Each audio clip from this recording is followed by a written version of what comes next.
Hello, everybody. How y'all doing today? How you doing this afternoon? Welcome to the Thirst channel. We actually have a very special episode today. We are not going over Shanny for once. I know this is weird, but we're not going over Shanny. Instead, we're going over one of Shanny's top mods. You may know him in Shanny's chat as Nacho Man Ranchy Salad, but those of us who have been around the community long enough know him lovingly or not so lovingly as the persona of Teddy Bear 55. Joining me today will be Auntie Social Media, otherwise known as Unfucking Believable in my chat. She is one of my mods. She has been a trusted mutual on YouTube for a while now, at least 2 years now, or at least a year now, I want to say. So she's been a trusted mutual. Teddy is a good guy. He gave me pizza. Oh yes, we know all about that, Mexican Jason.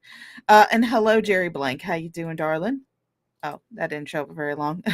Hello, Jerry Blank. Hello, Sweet Pea. Let's see if I can you scroll up? Yeah, I can scroll up.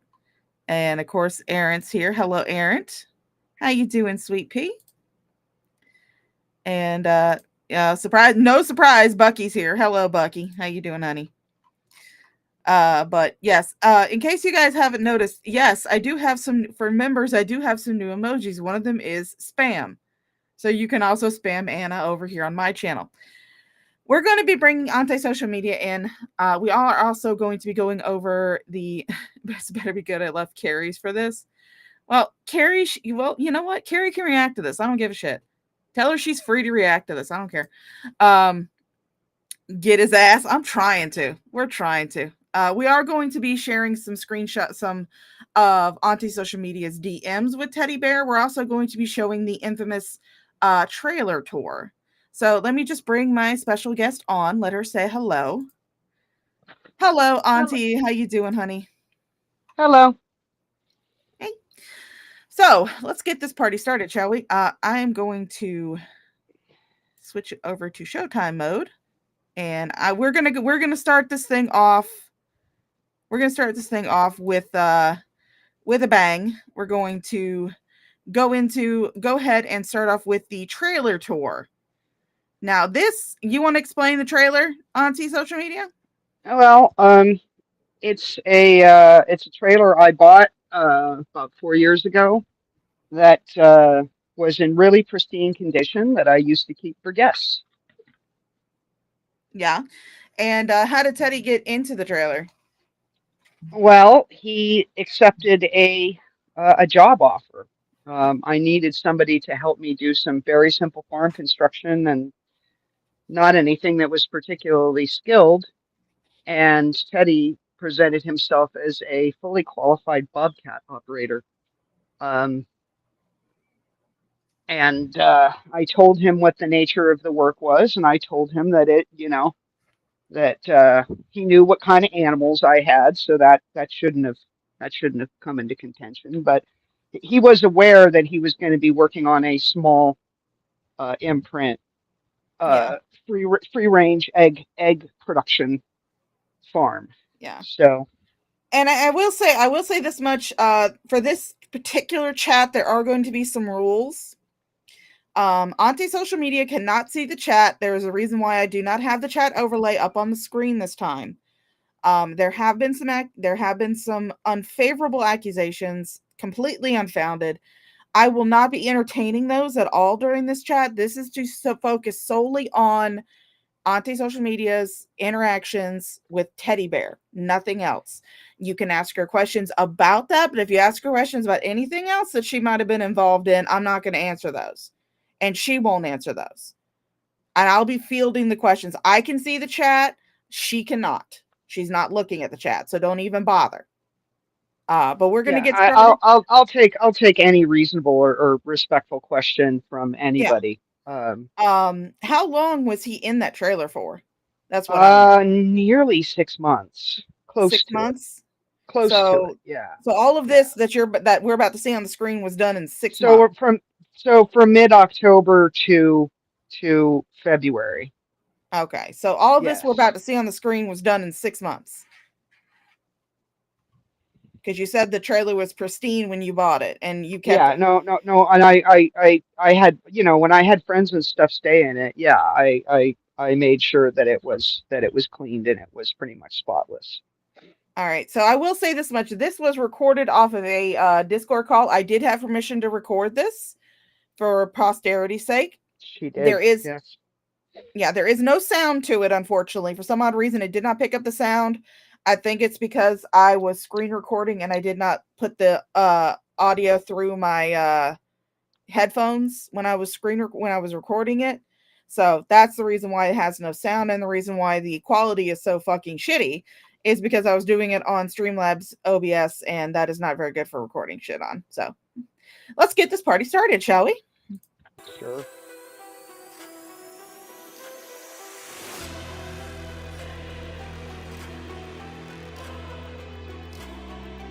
Oh, I didn't realize you filmed the walk-in part, but okay.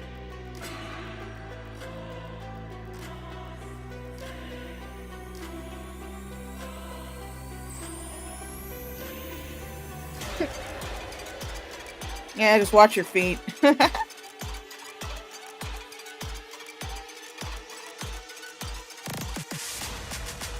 I want you guys to notice this little thing right up here next to the doorway. That's a trash can. And you'll see why that's important in a few minutes.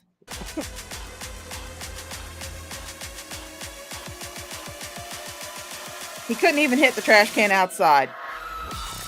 That's a recycle. Well, that's a recycle, but still. Could have put trash in there. You can put whatever you want in it.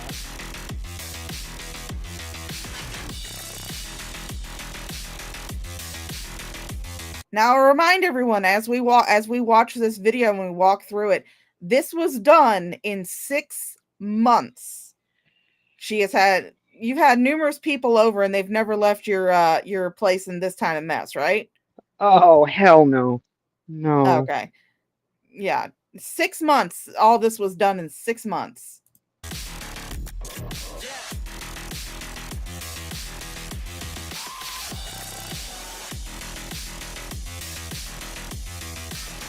So there's rotting food right there. Ew, he left rotting food on the counter. I forgot about that. Ew. Yeah, oh God, no, Gross. it was really hard for me to even film this. The smell was really, really bad. Ugh. I can imagine. Good lord, and having to clean that shit.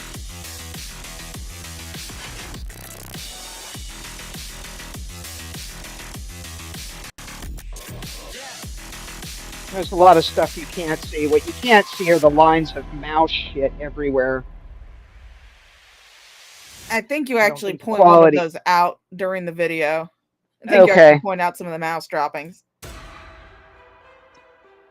Yes, this is just like fucking garbage. Yeah, there's the mouse droppings. Yeah, just piles and piles of mouse shit.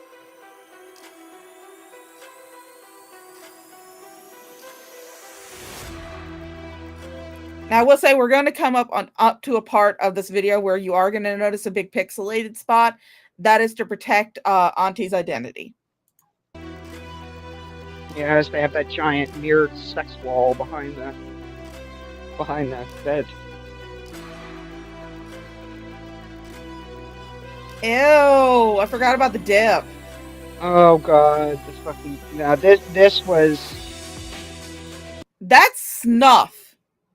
yeah That is that's snuff that he just spilled, dipped on the floor, just threw on the he pulled floor. out of his lip and he just threw it there. Yeah, Ugh. yeah, that's not dog droppings. He spit all over the floor. Ew. Dip cup. Ew.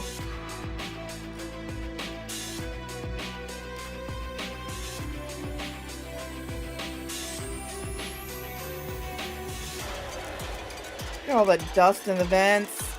Mouse droppings. Oh, it's a Ew. lot of fucking mouse feces. This was 2 days, and you know what I mean, and two people cleaning to get Yeah. this thing back up to, you know. Yeah, I'm already feeling I'm feeling claustrophobic too. I mean, the trailer itself is a pretty good size, but all the mess that he left in there, ugh. I could live in that trailer if I wanted to, personally. Oh, there's That's the ample bathroom. places to put things away. That was a dog toy that one of I my don't know why dogs he. carried in there and dropped in there, and he just left it there. Like, Yeah, how much effort I would it was. be to pick the dog toy up and like throw it out the door for Yeah, a dog to play with, you know? yeah. I mean, it's like, dude, why are you keeping a dog toy in your fucking bathroom, man? Come on, it's kind of sketch.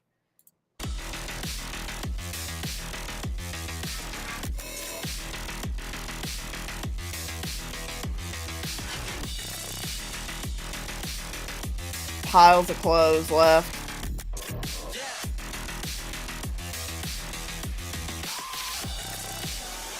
Yeah, and the first thing I did when he got there was to give him that canister back. So it's not like he didn't have anything to clean with, you know? And Yeah, he under the just chose sink, not to. there's cleaning products and everything that you would need. There's a bin. Yeah, I mean, he just threw things out the door, or he had Yeah. stuff on the floor and he like kicked it out when he walked out. But All right. yeah, So you, that was yeah, gross. clean, definitely cleaner than the townhouse. But yes, Coy Wolf. That was the trailer that Teddy lived in on Ante Social Media's property, or when he was. She had. We'll explain everything, but that was the trailer That that he was lived in, and that was that his was in that was 6 months. yeah, and it was the sole occupancy. I never really, once I rented it to him, I never really set foot in there. Yeah. So he was the only person that was in that trailer, and he did all that in 6 fucking months. But you should have an option down the bottom of the screen. It's a little TV with a plus that says share screen. So whenever you want to, you can, because we are going to be going over some of the DMs that have been exchanged between Teddy Bear and Auntie Social Media. Because Yeah, and that way I'll, she can she can I express, that way she can tell what went on with her. That way we can at least get it known out there that Teddy, beyond the court documents, we actually have personal accounts of Teddy being a fucking scam artist. yeah. Uh, so Because I I know you kind of said you wanted, started. I know you said you wanted to scroll through them rather than share screenshots, so that way it's more transparent. I did, yeah, and also preparing that many screenshots would have just been a giant pain in the Yeah. ass. I did it the So last there time. should be a little option down at the bottom. It's right next to where it says enable camera. There's one that says share screen, or you can press H. I think that's the hotkey for it. Oh, wow. Um, it's saying that screen sharing is not supported on my device. Uh-oh. Learn Oh, more in our no. help center. I mean, I've got a few screenshots that you've sent me. Well, yeah, we're professional streamers, guys. We're professional fucking streamers. Well, actually, I'm not even professional. I was a bit unprofessional because I was supposed to show up for an earlier sound check and I didn't fully get here in time for that. I You're actually, fine. That's fine. We'll yeah. do this on So, the fly. um, Oh yeah, for those what of I you can who do, don't, however, is I yeah, can I can read. I can simply read from the screenshots, and yeah, I'm anybody who also gonna wants to have bring up at least the anybody who would three like that to you have sent any me. sort of backup documentation or has any doubt of the Yeah, veracity of those screenshots, I'm happy to back up anything that I've said here. yeah.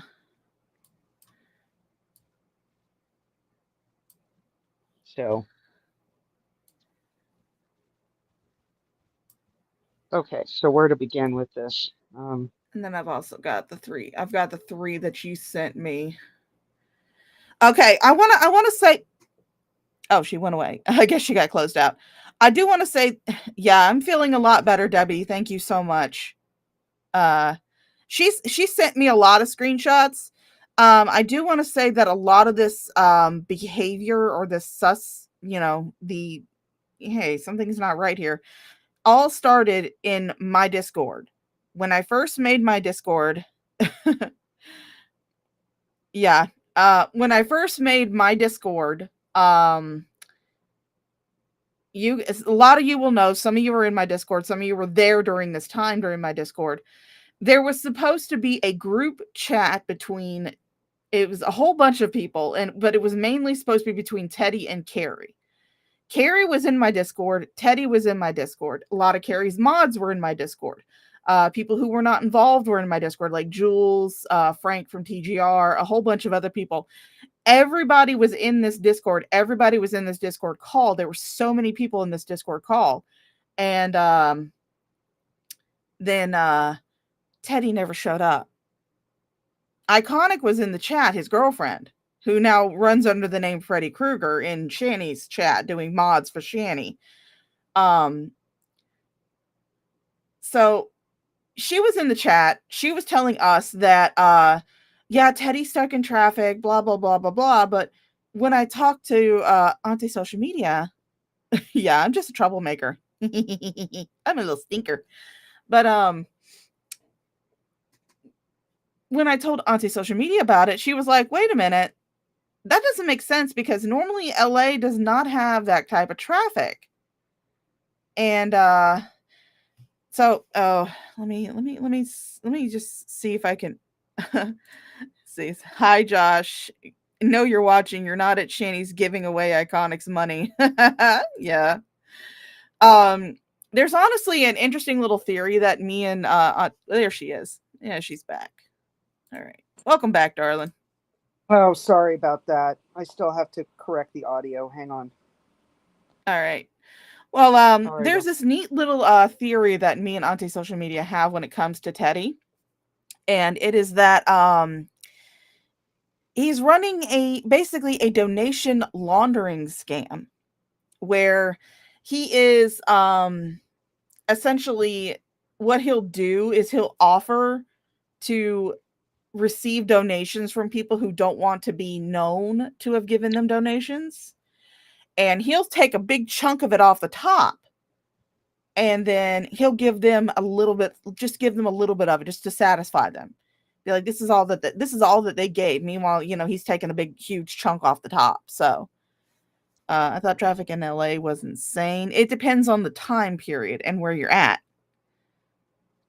Um, Eight and a half Caitlin, she only did. hours. Wait a minute. Okay, 8.5 hours sitting in traffic. That's unheard of. yeah. Caitlin from Exclusive says, didn't ASM tell them not to join the call?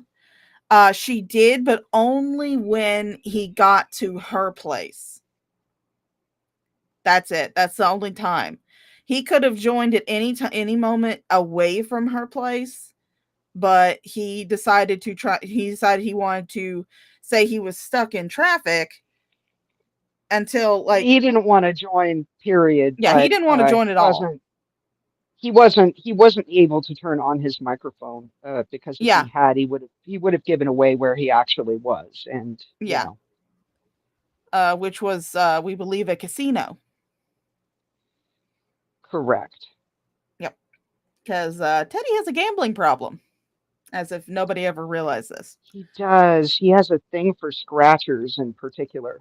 Like he can Yeah, go down to a convenience store and while he just was buy driving. scratchers and scratch on them, and then go back in and buy more and scratch on them, and yeah, and he was once gone for 3 hours doing that.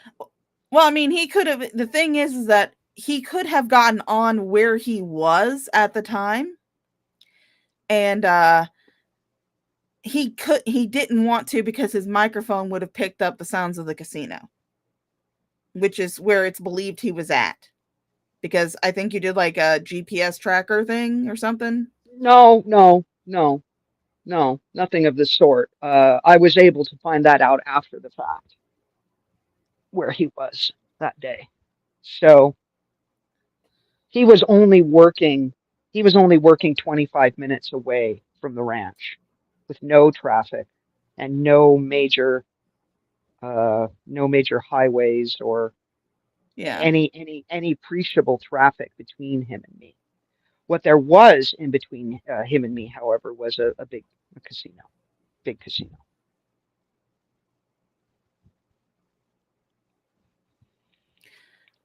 well, no, So Caitlin. anyway, Caitlin, what I'm saying is that not while he was driving, because he was not driving that entire time. He was at a casino and then drove all the way home and decided to try and get on.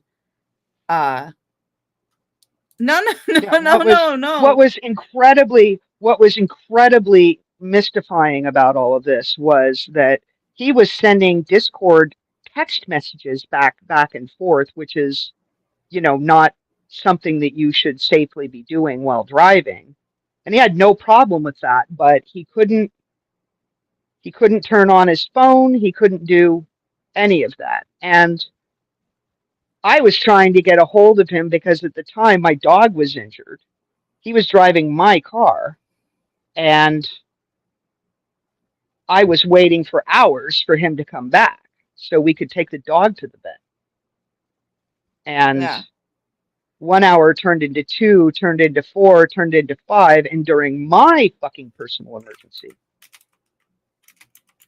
that's when this whole proposed Discord thing was going on. And I'll be honest with you, I didn't give a flying fuck about whether Teddy Bear was going to clear his name or not, because he was actively lying to me. He was Yeah. freaking me out. He had cut all communication. He wouldn't answer his telephone.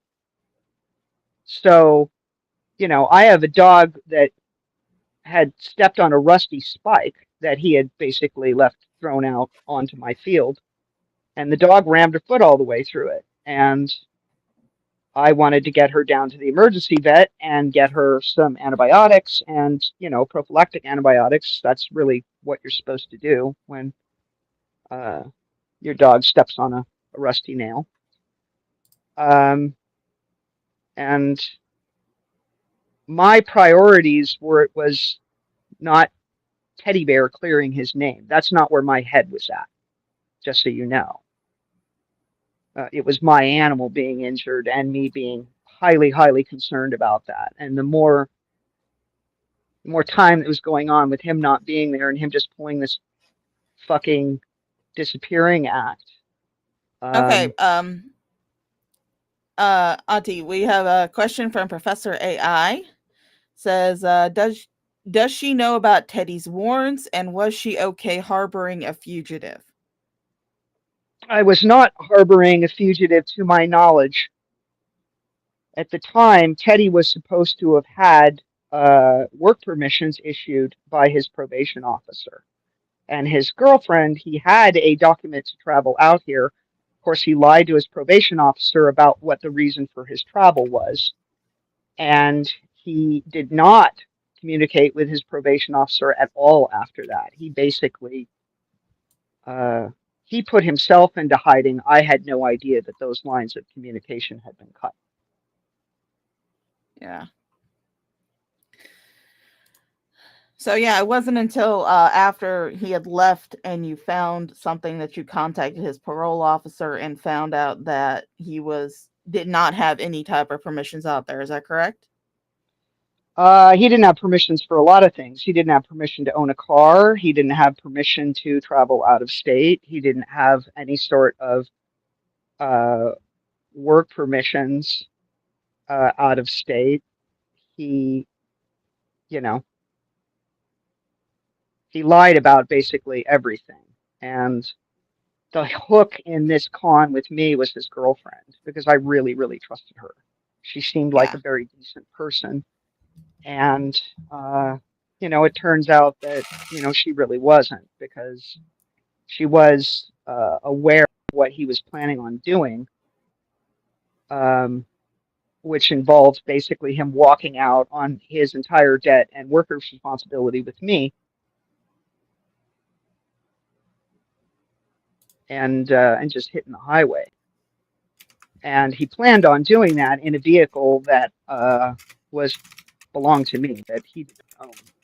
We fortunately caught him in the course of doing this because Teddy is slightly stupid at times when it comes to running his cons. And that was a part where he kind of slipped up.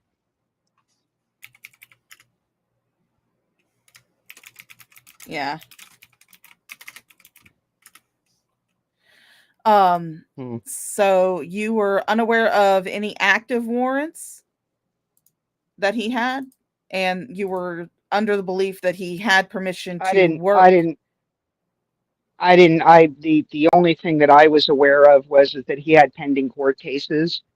And I made sure that he was back in his hometown for those court cases until it was abundantly clear that he was not taking care of his about 4 months.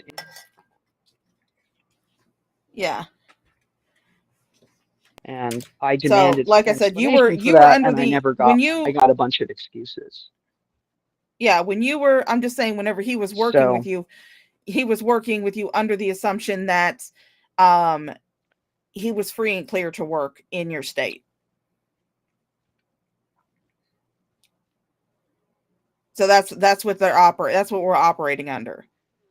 Um that he had permission to be working in your state from his parole officer. And that he had like no active arrest warrants, just active court cases. correct, Okay. correct. That it was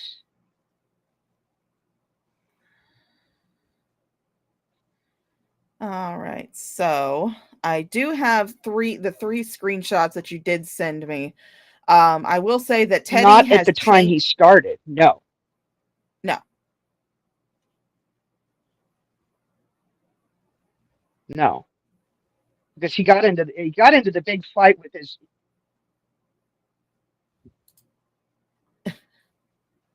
All right. Well, this isn't an airport, Caitlin. You don't have to announce your departure. Bye bye. Um, some people just aren't going to be happy with anything. Are you still maybe there? maybe that was maybe that was iconic. Hello? Hello?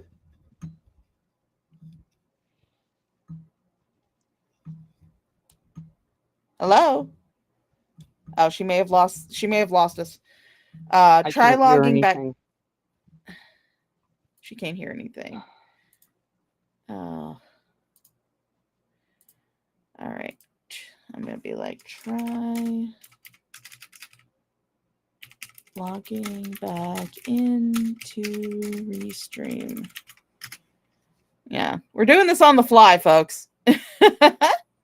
Doing this on the fly.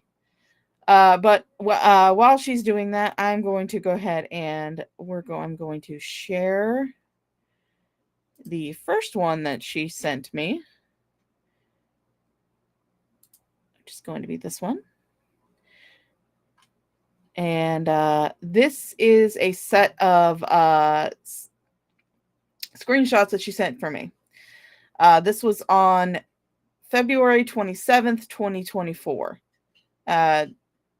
ASM starts with, you took my car to Los Angeles numerous times when you said you were going to Pala. And in reverse, I've seen the records. I don't believe you over Russ or Jason. Those are two people that they were working with at the time. Teddy says, okay, then. What I say doesn't matter then. And so you need to stop with this. Proves nothing. They told me you weren't working most Saturdays you claimed you were. Well, then leave me alone. Yes, I did tell you that we were working somewhere we weren't. Yes, I did because I needed money and they expected me to be there. You're a compulsive liar. Okay, then leave me alone. I told you I would make good on my promise. You broke yours.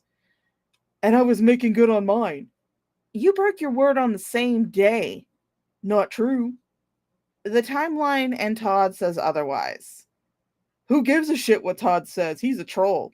Todd had given this fucker money. Todd had given this fucker money. He had given him quite a bit of money.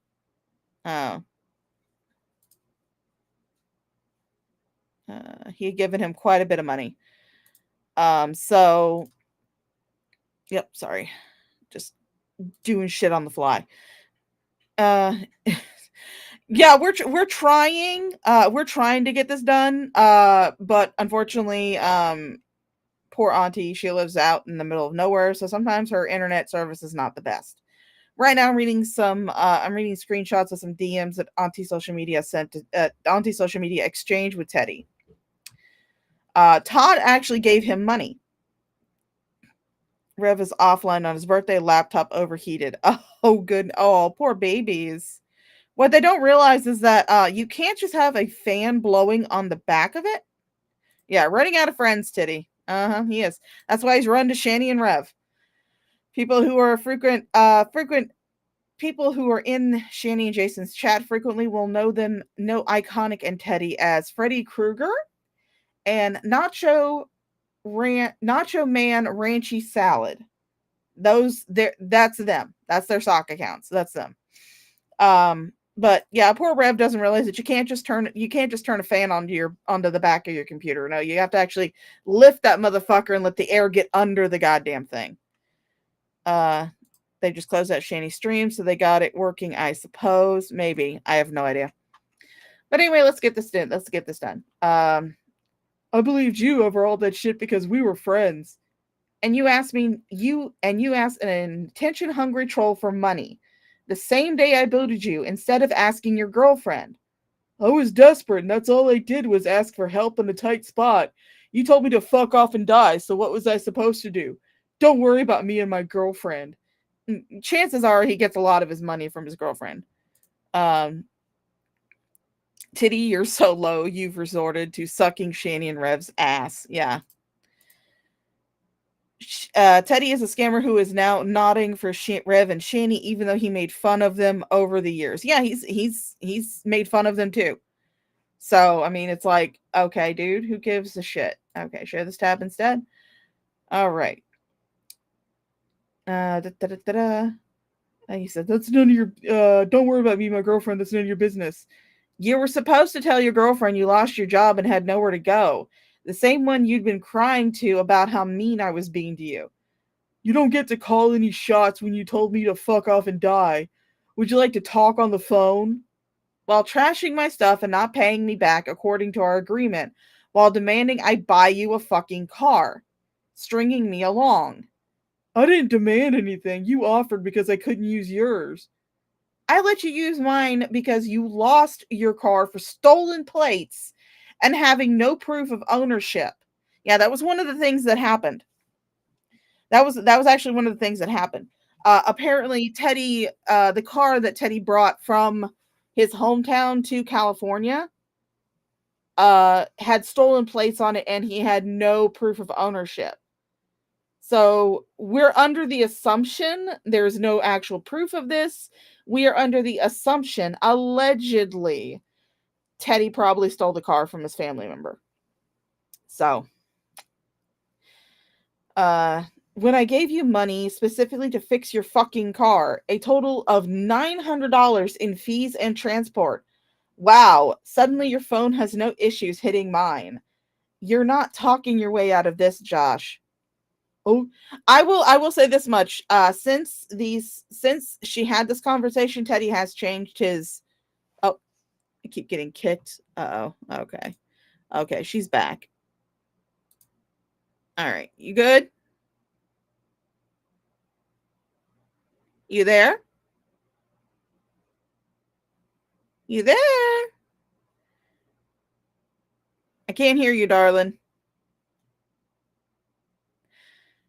All right. I'll wait till I hear back from her, see if she can get that sorted out. But until then, we'll keep reading this. Okay, I tried. This is a conversation we should have had before any of this blowing up. Maybe don't threaten me over SMS on another device if you want to get anywhere with me. I'm not threatening you. You absolutely just did. Oh. Oh, goodness. Am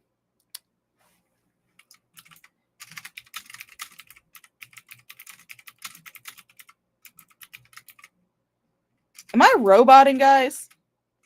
Can you guys tell me if can you guys tell if I'm roboting or not? Yeah, exactly. Yeah. Yeah, a friend of your friend is not your friend. Or a friend of or enemy of your enemy is definitely not your friend.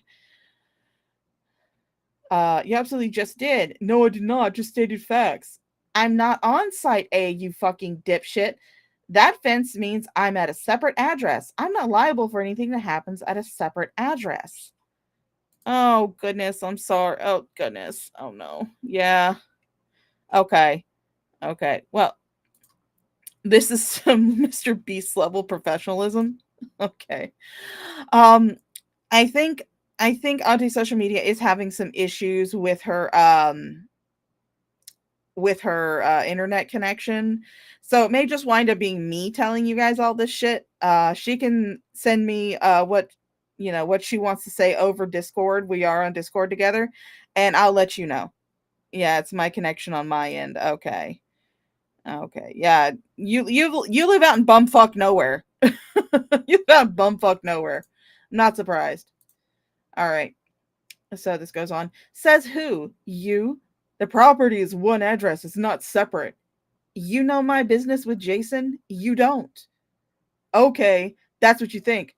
I know everything. There are two separate meters, one for site A and one for site B. You don't know fuck all. On the same property. Want to see how much I know? Yes, 110 and 220. You don't know shit. You want California State Police there? Because I'm the only person that can make that happen. You want to discuss that with Jason first? No, no need. You better quit threatening me. Once again, not a threat. 100% is. Has Draven said anything? Because he reached out to me and I've told him, Jack, I'm not, I guess he means I'm not queen. I'm not queen and you will not treat me like her. Bye bye now. I got a phone call to make. So those were the screenshots that she has shared with me personally. Let me just stop sharing my screen. There we go. Those are screenshots that she has shared with me personally. Like I said, she can send me more over Discord. Sorry. Excuse me. But those are screenshots that she shared with me personally, and I do know a few things. I can't see the yeah, she's having issues with her Wi-Fi. Yeah, Draven is a weenie. Yes, Draven is a weenie. I feel as though that's a that feels like it is a good time for a public service announcement. Ladies and gentlemen of the Shaw of Thirst channel, this is the Shaw of Thirst with a public service announcement. Draven of the Draven's Crypt channel is a weenie. Yes, you heard that correctly, ladies and gentlemen, guys, gals, non-binary pals. Draven of the Draven's Crypt channel is in fact a weenie. This has been the Shaw of Thirst with a public service announcement. Thank you for listening. We now return you to your regularly scheduled shit show. Yeah, it was. Yeah, she called his probation officer like right after these messages. So, but so from what I understand, this is from my understanding, from my recollection. Again, Auntie, you are free or unfucking in the chat. You are free to tell me if I'm getting things incorrect. Okay, I will say this much: I liked Teddy at one point. I did. I was willing to defend him against some accusations that were made against him, up until the point that he started acting really, really suspicious.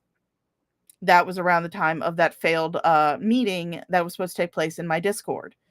I started noticing that he was acting extremely sus, and I started being like, okay, I need to start pulling away from him.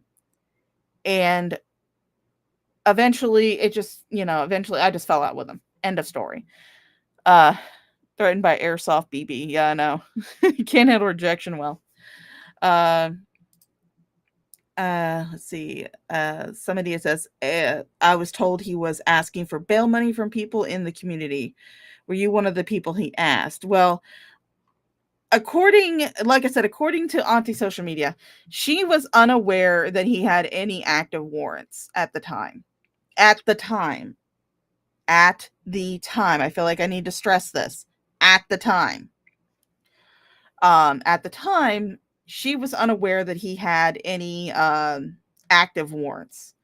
Of course, since Draven had gotten so much shit wrong with the quote unquote murder charge, we were just assuming that what he was saying was false anyway. And at the time, she also believed that he had a permission from his parole officer to do work in another state. That's why she offered him the job. It was a way for her. She thought he was just a guy who was trying to get back on his feet, trying to get himself back together, and she was offering him a job. He did several things wrong. One of the most heinous that I know of, that I can remember very, very clearly in my mind, is for those of you who are unaware, Auntie Social Media, she runs a chicken farm. She used to be a quail farmer. Now she's a chicken farmer. And she was moving a hen house with some chickens to another location on the property. And Teddy was only supposed to stand back there and make sure that none of the chickens hopped off the back of the tractor. Well, unfortunately, he's a dumbass, and he was too busy on Discord messaging his girlfriend, Iconic, at the time, and he was not paying attention, and unfortunately, one of Auntie's chickens died as a result. The rooster wound up getting run over multiple times by the tractor because Teddy was not doing his fucking job. Instead, he was too busy gossiping with his fucking girlfriend on Discord. So she wound up running over a prized rooster. One that was extremely beautiful and was a very high quality rooster. And he wound up running over it, unfortunately, because Teddy wasn't paying attention. The rooster jumped off the tractor and he didn't warn her. And then all of a sudden the rooster got run over. That was something that I remember. And those of you who are wondering, no, Auntie never chased him off her property with a gun. Eventually she did get tired of his bullshit. She told him to kick rocks, get lost. She did wind up, one of the things that she did wind up doing was the car that she had actually purchased for him to use, because as you guys know, no, according to Teddy, which is really funny, he told Auntie that he was terrified of chickens, which is why sometimes if you see him in other people's chats, we'll start spamming a dude running away from chickens in emotes, because Teddy says that he's terrified of chickens. but yet he accepted work on a chicken farm. So do with that what you will. Um, she had actually, whenever after the phone call happened, thank you, thank you. I'm trying. I am trying. Unfortunately, we had some connection issues with Auntie social media. So I am just repeating some stuff that she has told me from her experiences with Teddy. Let me take a look at Discord. No, no, nothing from Teddy, nothing from her. So I will say, let me just send her a message on Discord real quick. Uh, if there's, oh, did she come back? Oh, she came back. Let's see if we can get her on. Hello, honey. Hi. Everything okay now? Yes. Well, I don't know. Well, The, you the sound very Wi-Fi good. the Wi-Fi connection was very very bad for quite a bit there. So Yeah, and I didn't, unfortunately, as I was trying to get back on, I didn't really hear much of what you were saying. I only sort of rejoined the conversation when I made the indications in chat.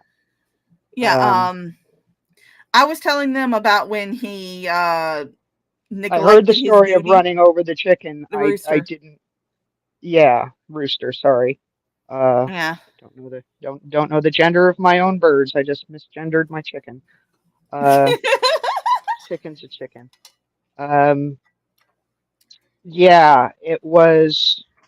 And that Teddy is terrified of chickens. So if you guys want to have some fun with Teddy, Yeah, because you know he's that watching, just was fan some chickens. that was why I stressed at the beginning of our conversation that he knew that I had birds, and I think it was maybe 3 weeks into our working relationship that I had some holes in the side of one of my pens, and I had these chickens sort of escaping and wandering around, and I managed to chase them back into their pen. But I had this pen divided where I had one set of chickens on one side that were basically flightless chickens, and then the other ones were flighted, and I had one on the wrong side, and so I caught this chicken and I handed it to him, and he threw up his hands violently and ran backwards as if I had like a, you know what I mean, a 600-pound tiger, that I was handing him a tiger.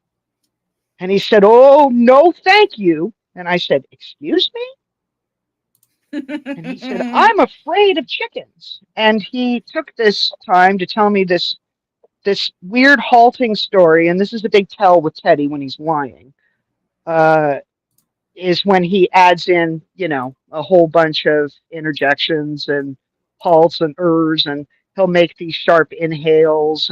But there's a whole pattern with it that I figured out over time. I knew he was telling me, but he told me this whole story about how he was, attacked by a rooster as a child. And I'm like, yeah, but you profess yourself to be this big hillbilly who, what I mean, who lives the country life. Surely you Yeah. reconciled your fucking chicken phobia. And oh no, apparently not. He was deathly afraid of them. Now, this was after he had, freely walked into bird pens of all descriptions and never showed any indication of fear before. It was only once I had actually asked him to take the thing in his hands that he refused to touch the chicken. And I, thought to myself, well, what did you think that this was going to entail? Did you think that you were going to be able to work on a chicken farm and never touch a chicken? Why would you accept that job and not disclose that if it were true? Well, I don't believe that it is. I I mean, think it it's was like I've because it been, was he would come up with a laundry list of reasons as to why he could not work. yeah. And that's what it turned into. Initially, he was fine. He did what I asked him to, but that kind of started to crumble. I would say right around the time I tried to hand him a chicken and he ran away, ran backwards. So yeah, if you guys ever see Teddy or Nacho Man Rangy Salad wandering around other people's chats, just start spamming chickens. running from chickens. A man running from And chickens, or just spam I chickens. also I also want to stress that I don't keep mean roosters. That No, as soon as a rooster would go mean, it was basically gone. There were yeah, plenty of local people around there that would have themselves a nice rooster curry. It was no problem getting rid of them, and I kept breeds of chickens that where the roosters were extremely passive. It was really only my mixed breed chickens where I occasionally rooster, and once they started to get an attitude, they were just gone. I wouldn't give them the opportunity to grow spurs and give me a bunch of puncture wounds. yeah. No, I mean, there's no point in asking for that. Um, so tell us about the car. Tell us about the car. The car started off with it was agreed upon that Teddy would go back to Missouri and get his own car. And uh, the first time that he was supposed to go back and do his court stuff, and then I found out that I flew him all the way back there, and he claimed that he didn't even go to court. And I was astounded at this, and I was, what, if you weren't going to go to court, then why were you flown back there? And he's like, oh, I had to meet with my lawyer. And he claimed that this was his lawyer's legal strategy, was that if he showed up to court, he would get popped for that warrant. Well, that's a bunch of horse shit. He did show up to court. He showed up to court to claim the bond money. He put that bond money in his pocket, and he came back. Mm. So What and what was he the deal? What claimed was the he deal with it? claimed he claimed that the bond money went that he claimed, by the way, that the bond money was reclaimed by the courts and went towards his restitution, that he basically paid off his restitution in one shot, and that the rest of it was for court costs. And no, but that's not what happened. He showed up to court just to get his bond. Some idiot says, yeah, so what did he originally say about the stolen plates? Well, I wasn't made aware of the stolen plate situation until, gosh, I want to say it was either a week before or a week after he left, but it was shortly beforehand. But I wasn't the one that caught that, though. That was California Highway Patrol that popped Teddy. Yeah, because What I did tell didn't him you tell was me? that what I did tell him was that before, he said, oh, I got my car, blah blah blah, bring it back. And I said, okay, fine. It's got to be legally licensed, registered, insured, all of that. I said, California has that requirement even when you're out of state. So you can't come back here with, you know what I mean, with expired tags or whatever, because of course that's very hard to deal with once you're over here. And I said that the local police were really zealous. They had plate readers, and all you had to do was drive by them, and if there was anything wrong, they were going to come and get you. Mm. And he Didn't said, you "No say his? problem, no problem. I will bring back a car with all of that straightened out." Now, when he uh, when he flew out for that trip, that was the third time he went back. He was supposed to be gone for 3 days. He disappeared for 8 days. Didn't you tell me that the reason that he got his car taken away, it got impounded at a McDonald's parking lot? It did, yes, it did.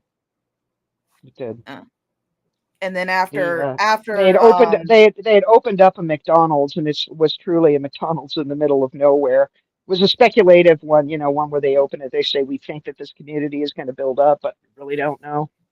And yeah, it was a huge local hangout, and it was also an irresistible magnet for Shitty Bear. I mean, he could not stay off of the goddamn McDonald's. It's pretty much all he ate.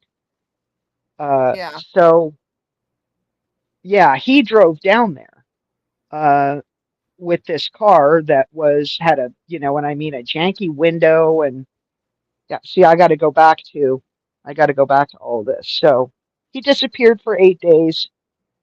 I was furious with him. Jason was furious with him. He again made endless excuses on how it was just taking forever to get the stuff done with the DMV. And, and it took like 4 days to get the plates on. And, and then Okay. it was, anyway. On social media, So we have some well, one person who's asking us to go through a basic timeline of events, like from start to finish. So where did I this know all that's what I start? was sort of trying to do, but it got a little bit disjointed. And part of that was Yeah. getting kicked out of the stream and not knowing where you went, because you went all the way to running Yeah. over 'Cause- yeah, the chicken with the bar of the chicken tractor, and that was something that happened maybe 3 weeks before he left. So yeah. we're So talking about let's turn back time and let's go back to the beginning. How did this all start? with Teddy Bear telling a very, very sad story about how he had, been laid off of his job, and he had, he had no prospects, and he was being pushed out of his house by his family, had nowhere to go, and blah blah blah.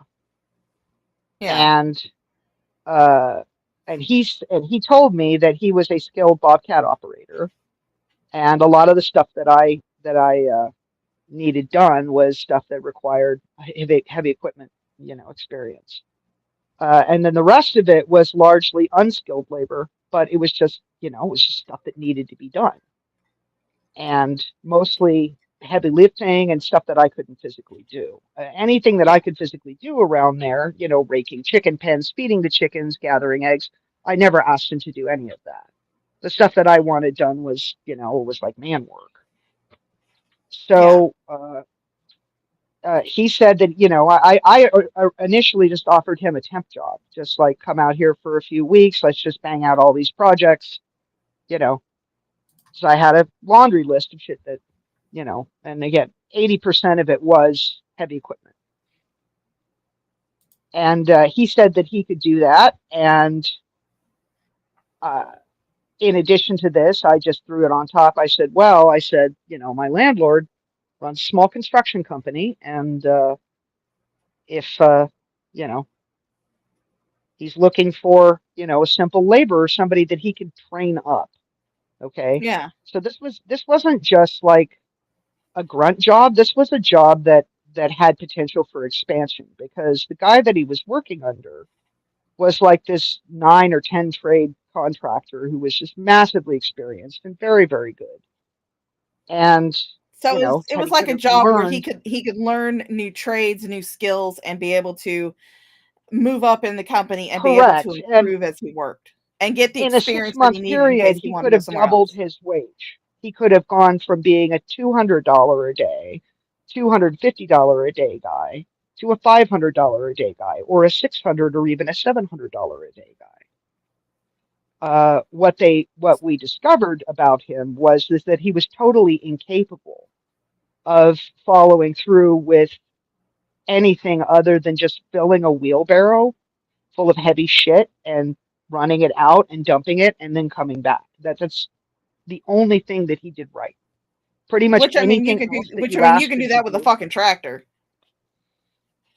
well, not inside of an True. apartment in Los Yeah, Angeles true. or a house in Bel Air, or wherever it was. The guy that we're talking about has a lot of properties, and always had something going on when it came to doing improvements or whatever. He literally formed his own construction company so he Yeah. could, you know, do 80 to 90% of the work himself. Yeah. And he made a good impression on them. And again, initially, I think it was about the same thing, where he was like, the work that he did do for the first 3 weeks that he was there was good, acceptable to good, Yeah. you know, wasn't anything mind blowing. He never went above the call of duty. It was just, Yeah, it was like he just didn't basic do stuff. above and beyond. He just did the bare minimum to get by. Well, at first he did the bare minimum, and the bare minimum would have been acceptable. I would have accepted, the fact that he was slow, that he, needed a lot more supervision than he should have, and that, yeah, when you walked away from him, he would just vanish. And I caught him shirking several times. He was caught at his job shirking several times. But I also didn't have a whole lot of communication. Like Teddy's working life between the landlord. Like once he got that job, I said, "Look, that's your job to lose." I said, "I had nothing to do with it." And Yeah. it was only, what I mean, a few months in that I started to hear from the crew boss and from Jason like some grumbling. And yeah, Uh-oh. so So, was this around the time that you started noticing that he would disappear and when he started showing his affinity for scratch offs and gambling? uh you know, I think that probably happened within the first month where he would just, yeah, he'd take the car during, what I mean, during non-work hours, non-work time, and just disappear. And Yeah. and he wouldn't ask. He would just go. I would just Yeah. walk out, find the car gone, find him gone. And when he was, making these mystery outings, a lot of the time he wouldn't answer the phone. He wouldn't answer Discord messages, even though it was showing, he was green dotted. It was showing, that he was online. Yeah, I And will say this much.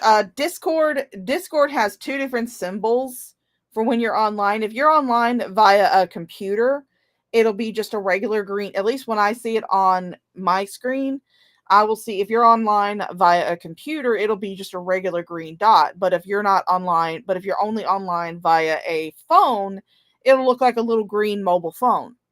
yeah, you can tell the difference. So yeah, you could see like those symbols that, he was either online via a computer or online via his mobile device. And so when did he start lying about working on Saturdays and disappearing during those days when he was supposed to be working? Well, those were the days he was supposed to be working for me. And, after that first 30 days or so, um, he made himself available to me as little as possible. So he was, committed for, an 8 hour or, even 16 hours, 2 days, right? Saturday and Sunday. Uh, this is what he promised he would do for me. And Yeah, in exchange for you letting him live on his property and get experience in construction so he could pick his life back up after having it destroyed, which any person who was truly reformed and repentant for their deeds, they would have leapt at the chance and they would have loved to have had the chance to do this shit. I think That would have so. been I a mean, hell that's of an what that opportunity. was the offer that I was trying to make to this guy was like, divorce yourself from the stupid, online shit. And, you got this fantastic job opportunity. Um, and I gave him assistance. Like I said, I let him drive my own personal vehicle Yeah. until And he then when brought out you his own car. He brought his own car out. He lost that car within 2 weeks. He only had his own car after taking 8 days to get it there. He only had the car for 2 weeks. It got taken away from him. I want to say early December was when he had the run in with the cops, yeah. and that was just kind of funny the way that went down because again it was more sort of like frantic Discord messages saying my car broke down in the McDonald's parking lot. And I said, well, what's wrong with it? He says, oh, it's the electrical issue. Just need to jump. And I said, well, I got jumper cables. I'll be there in 10 minutes. He said, no, no, no, no, no. No, Oh don't shit. come. I will take an Uber back. Like, So that okay, was when but his car got then we got impounded. to, I said, but then we got to deal with it in the morning. And he says, well, I don't want you to go through the hassle. Okay, so that Yeah. should have, you know, pricked up my ears right then, because he never, ever, ever hesitated to hassle me for anything. Um, but he insisted I did not need to come. And so I just kind of went, oh, okay, well, I'll just deal with it in the morning, I guess.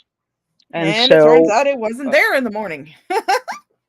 it was not there in the morning, because what actually happened, and see, It got Teddy told impounded. the crew boss things, thinking that the crew boss would never tell me these things, I think. But Ah, uh, shit.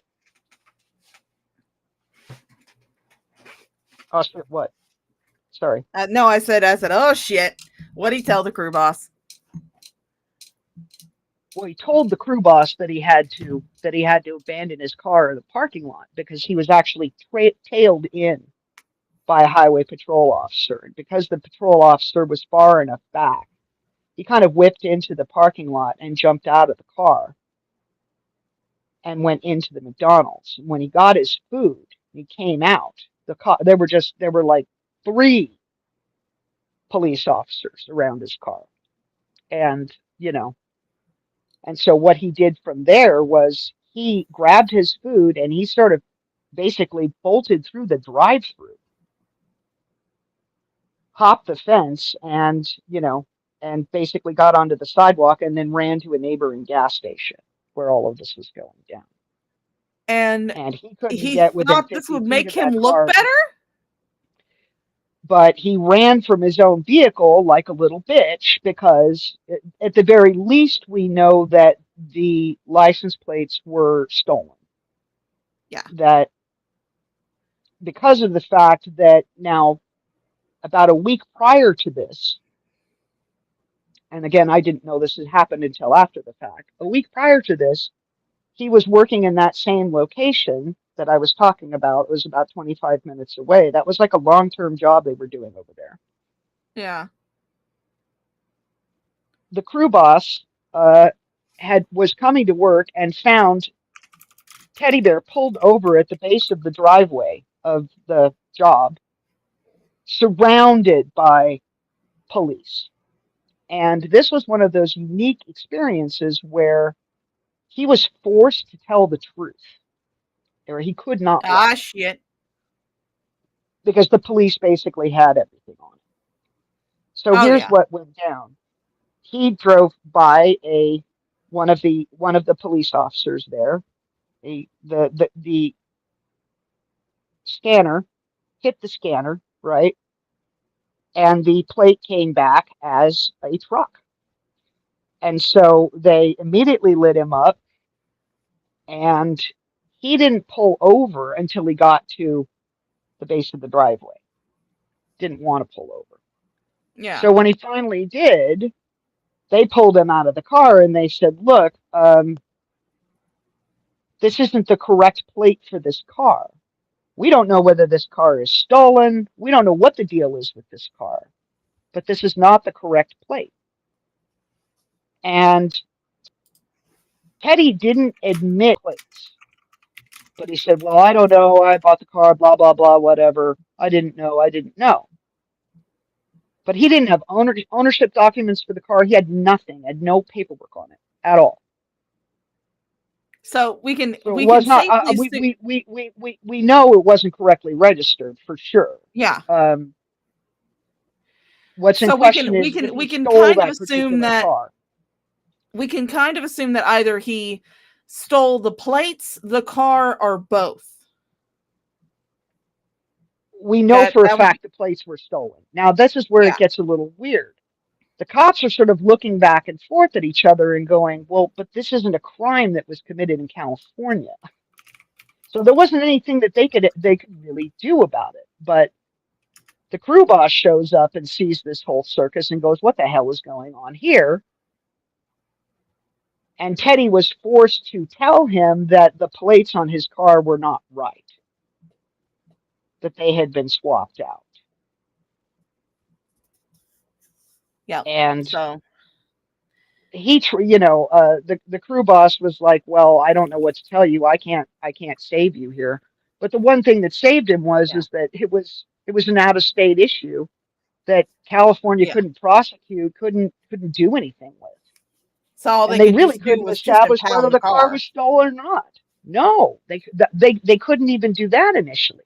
They let him go, but they gave him a caution, and they basically said, "Don't drive this car anymore. You got to get all of this shit straightened out. You are now officially notified this car's, the plates are janky or whatever, you know, you got to Yeah, fix got to get that this." shit I straightened said, out. because if we find you out here again driving this car with janky plates, we absolutely are going to impound it. So he had been given this amazing warning that most people would never get. Yeah. Uh, and then 10 days later, it turns out it was one of the same police officers recognized the car. God, So, he's a fucking dumbass. there were local cops that got him in both cases. So, Yeah.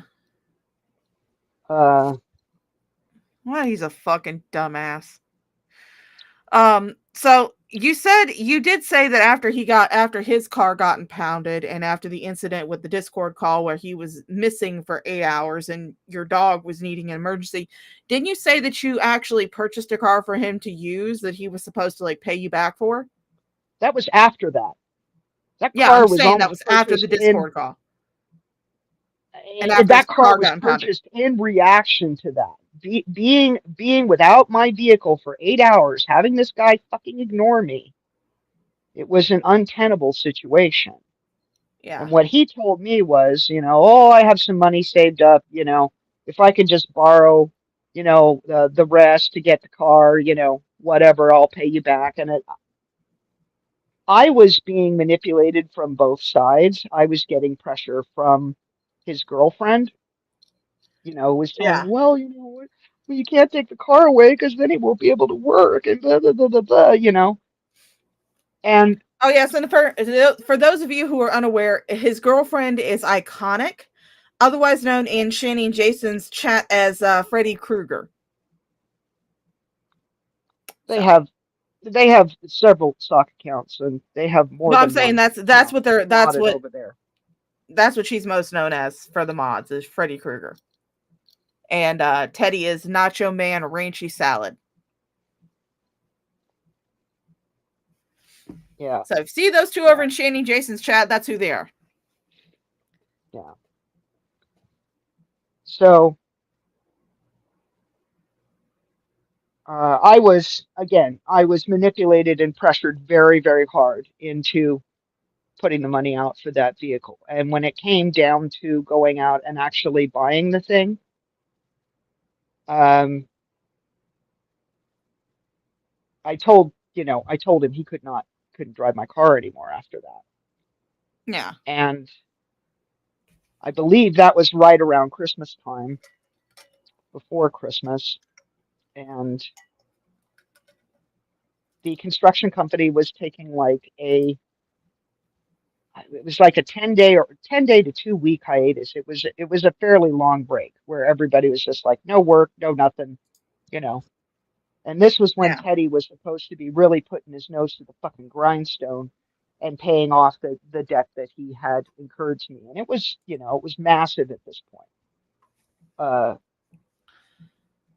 I mean, yeah, he had like a car, he had rent, he had all sorts of things that you were paying for that he well, was in supposed to addition to pay that, there back. were also these sundry costs. Now, I was told that it was no easy task to break a Bobcat. But if you really, really, really don't want to operate the Bobcat, then it's just as easy as sticking a penknife in hydraulic line. I'm And about to say you mentioned several times about having to replace that hydraulic line. I had to replace the same hydraulic line 3 times. And the third time that my mechanic put it on, he gave me this very, very distinctive look, like you do realize this is impossible. Yeah. Now, for the line to fail one time, yes. For them to put a Yeah, that's brand new understandable. line on and to have that same line fail, even though it was brand new, that becomes a whole lot less likely. Then Oh you yeah. put the same line, then they fix that line, they put the same thing on, put back on, and it breaks again. And it was Yeah, always and at the same place. It was at the crimp. Okay. So yeah, and the just to be last clear, time the guy came back, he brought me a fully machined hose. Now I imagine that he actually paid more for this hose than I had paid him for the whole job. And when he put this hose back on, he said, if this thing fails again, he said, this is impossible. He said, this is fully machined. This line cannot fail. He said, if this line fails again, you need to take a hard look at the guy that's operating the yeah. machine. And just to be clear, before Teddy started operating this machine, you didn't have these kind of issues from that Bobcat, right? No, I had actually just had the thing fully overhauled before he got there. Fully So overhauled. you hadn't had this type of issue with any other operator, just it started when Teddy started operating it. That was the only time we had any mechanical issues with that cat. Damn. I had two or three other people that were qualified to use it and had used it on various jobs. The crew boss for Teddy's job was one of those people. Yeah. And uh, no, the thing was in really, really excellent shape. So after the hydraulic lines failed, right? Once we put on the impossible to fail hydraulic line, then the tires started going flat. First one Mm. tire, then another tire, and then I had the tire man come out 3 times in 2 weeks. And Oh, damn. yeah, and I mean, so tires would go flat. It would take me a couple of days to get the guy out. He'd fix them. He would get on the damn thing. Within a Tire half would an go hour flat. to an hour and a half, we'd have another flat. We'd have another flat. And at one point, he was supposed to be working, and uh, I was in my own area, my own rig, and the engine just stopped. And I went, huh, I wonder what's going on. I had some other shit that I was doing. I came out about an hour later to find him putting PVC glue into this tire, this flat tire. And I'm like, what the fuck are you doing? And he's like, yeah, well, I know you're going to want to kill me. And I'm like, the tire guy was just here. I'm like, that's a new tire. That wasn't even a repair. And within the course of an hour and a half, he managed to puncture it. So Yeah. then the third time Some I ordered the tires, first time they came, they were the wrong size. That's nobody's fault. Second time came, they were absolute brand new tires that I ended up spending $1,200 fucking yeah. on tire shit. So somebody is asking, so did anyone advise you on how he could possibly be damaging it in such a severe way? Just regular inexperience, or was he too rough, or what? No, no, what he was doing was he was puncturing the hydraulic line with a penknife. What he was doing with the tires was he was deliberately rolling over something that he knew would puncture the tire, such Yeah, as a, like folded down metal piece of greenhouse part, or you know what I mean, some piece of detritus that was left over. yeah. Uh, So you know, tell he us knew it about was the there. tell us about the run over rooster incident. I tried to give them a summary of it, but if you could elaborate a little bit more on that. Well, it was a chicken coop that I had basically mounted up on a set of tractor wheels. Uh, I don't know. They're they're sort of kind of a big metal tray. They have wheels on either side, and anyway, it wasn't the best setup, but I had this coupe that was mounted on you know, these sort of trolley things.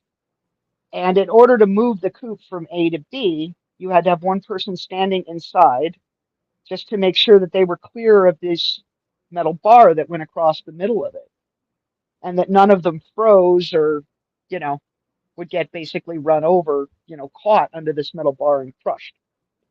Yeah. And I had moved, after we had set this thing up, we had moved the thing several times without any incident whatsoever. But the last time we did it was the time that the rooster died.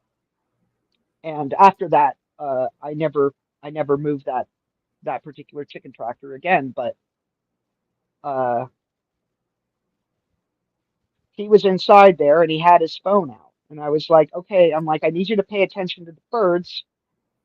I was driving a golf cart and I was pulling this thing and rolling it along, and what he had to do was keep the wheels from getting caught in the artificial turf and to make sure that the birds didn't get, one of them didn't get caught. And so I would be driving and I was looking where I was going, and I was really trying to keep the golf cart really slow. You don't want to pull it.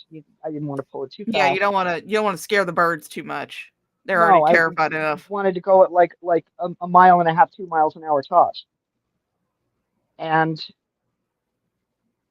the first time, you know, I heard him yell, hold on," and I stopped and I turned around, and he was bent over. I couldn't see what he was doing. And he basically gave me the thumbs up. Yep, keep going. And then a few seconds later, hold on. And then I see him turn around, do something else. He was like, okay, keep going. Well, each time it was the bird getting run over, and there was an audible sound that must have snapped him out of it. But you know what I mean? But each time Oh that my was that goodness. bird getting run over and getting run over. And, we have this thing trailing kind of on a long rope so we can swing it and, maneuver it. It's not bolted like right to the back of the golf cart. Yeah. So the third time I turned around, I could see the rooster actively pinned underneath it. Oh no. And right before I looked up, and he had his phone to his face, you know what I mean? And he was giggling and Yeah. laughing, and he was paying zero attention to what was going on. And so that was Yeah. what he had been doing the entire time. That was what got the bird ran over. And again, this was corroborated by his crew boss saying the same thing, that he was constantly on his phone.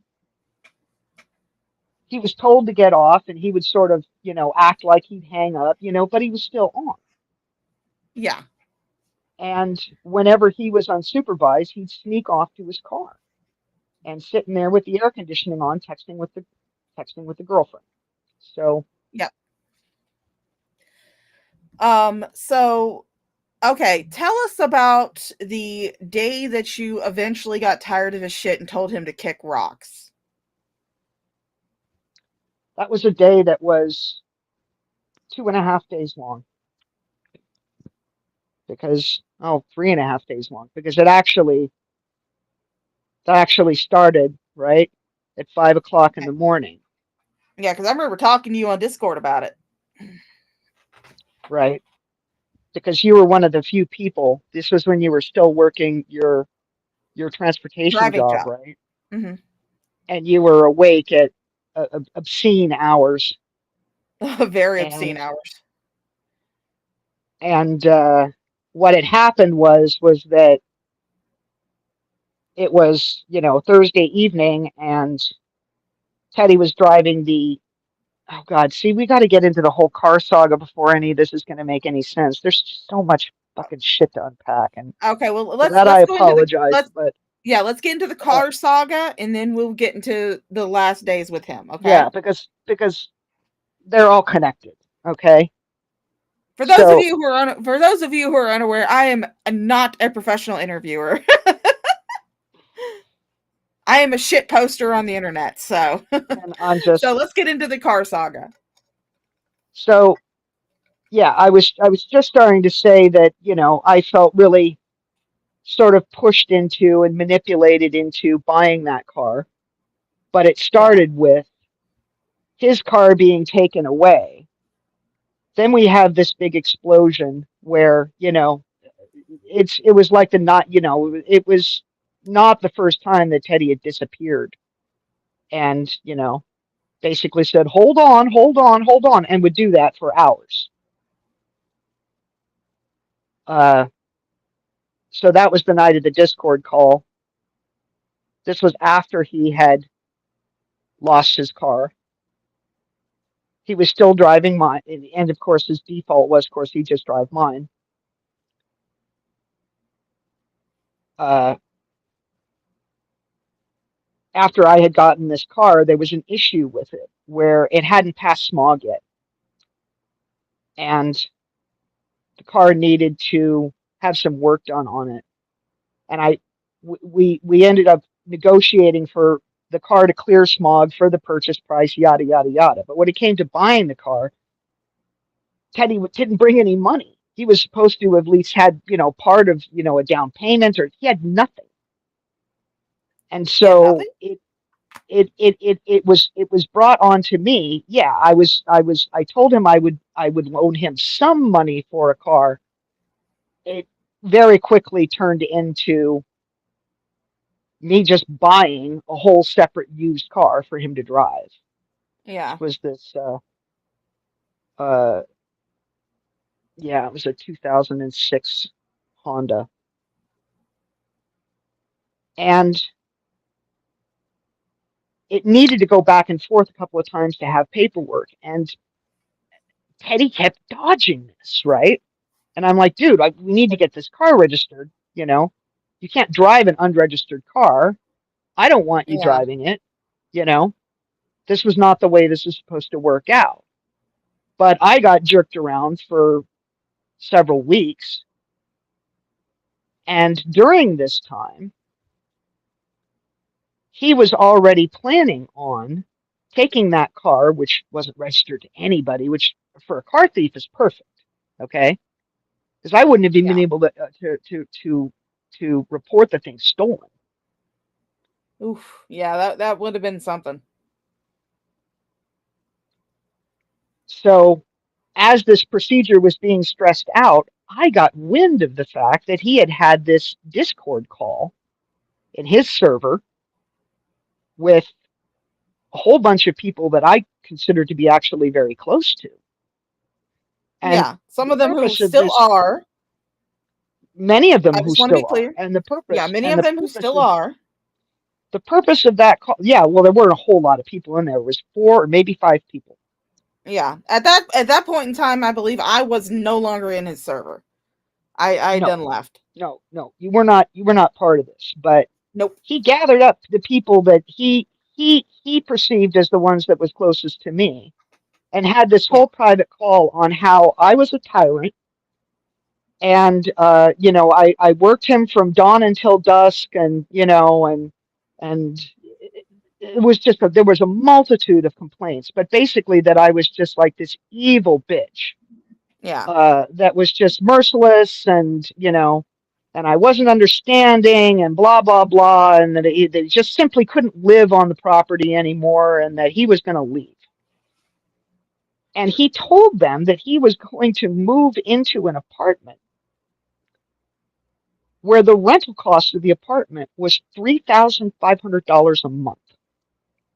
Who does that Now, remind everybody of, huh?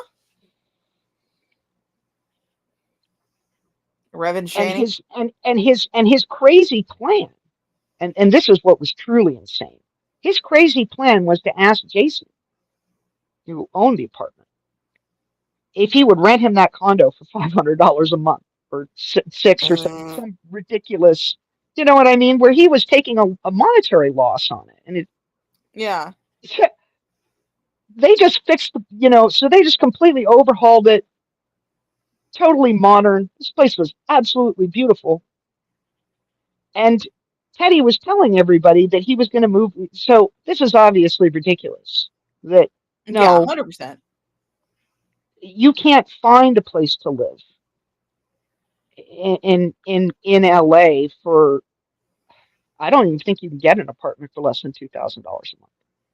I No. mean, even in a toilet neighborhood. So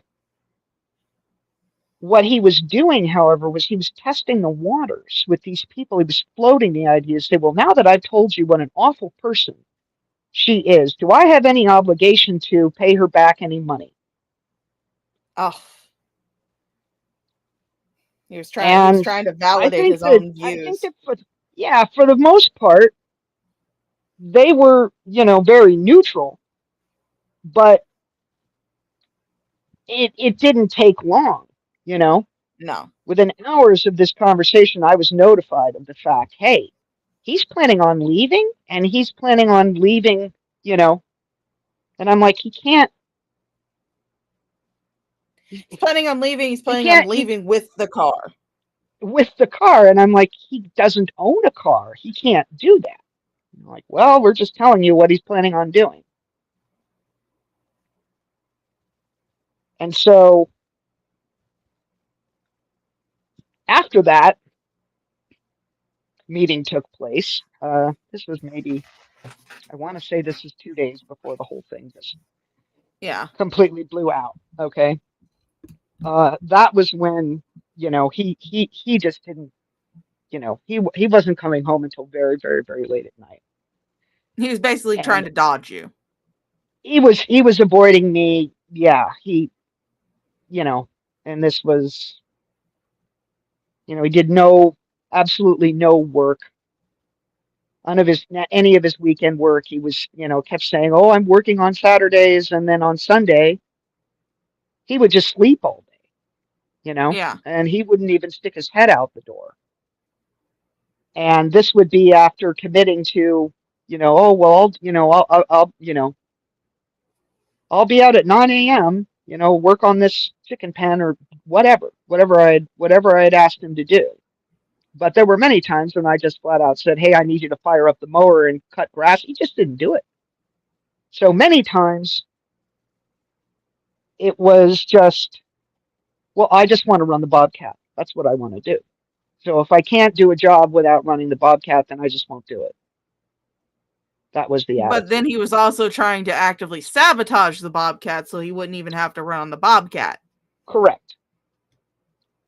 So he just didn't want to work, Correct. period.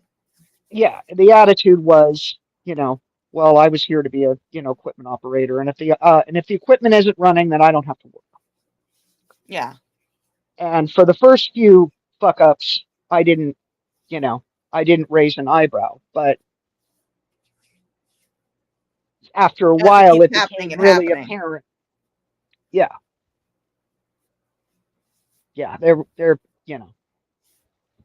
and my own, and my own equipment mechanic is looking at me sideways and saying, this is horse shit. There's no way this line could have failed 3 times. It's just not possible.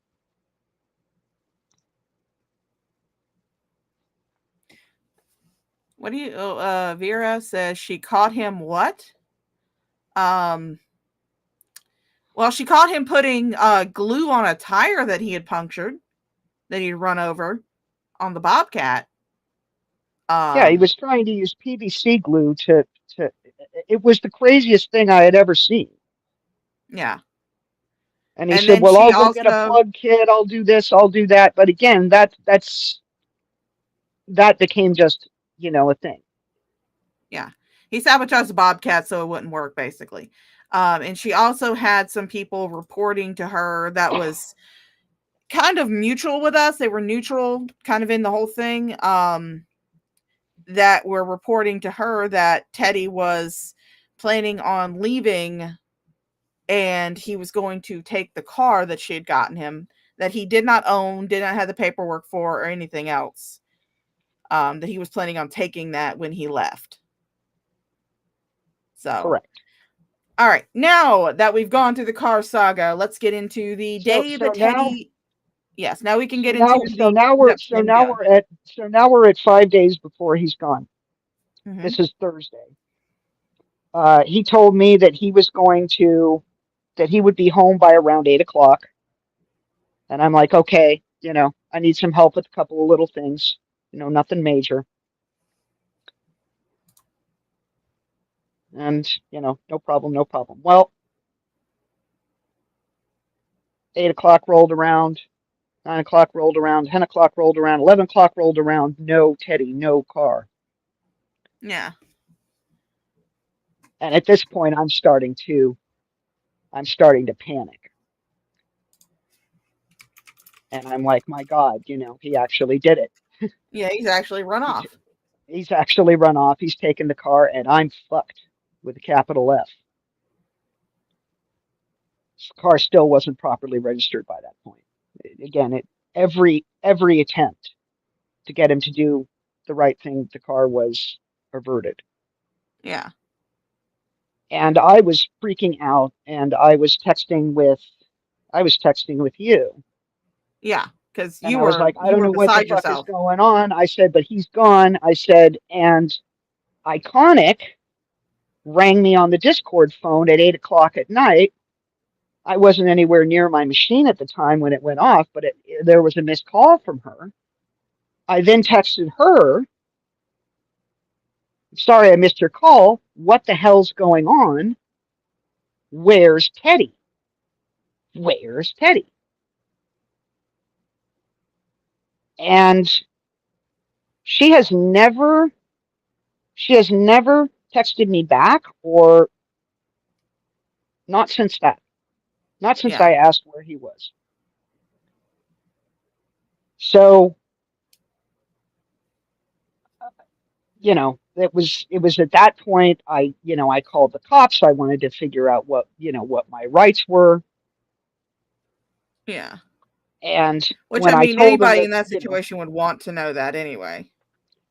well, I was told that there was nothing that they could do. I said the car's not, I said we just bought this thing just a couple of weeks ago. Car isn't correctly registered yet. He's not even supposed to be driving it. Yeah.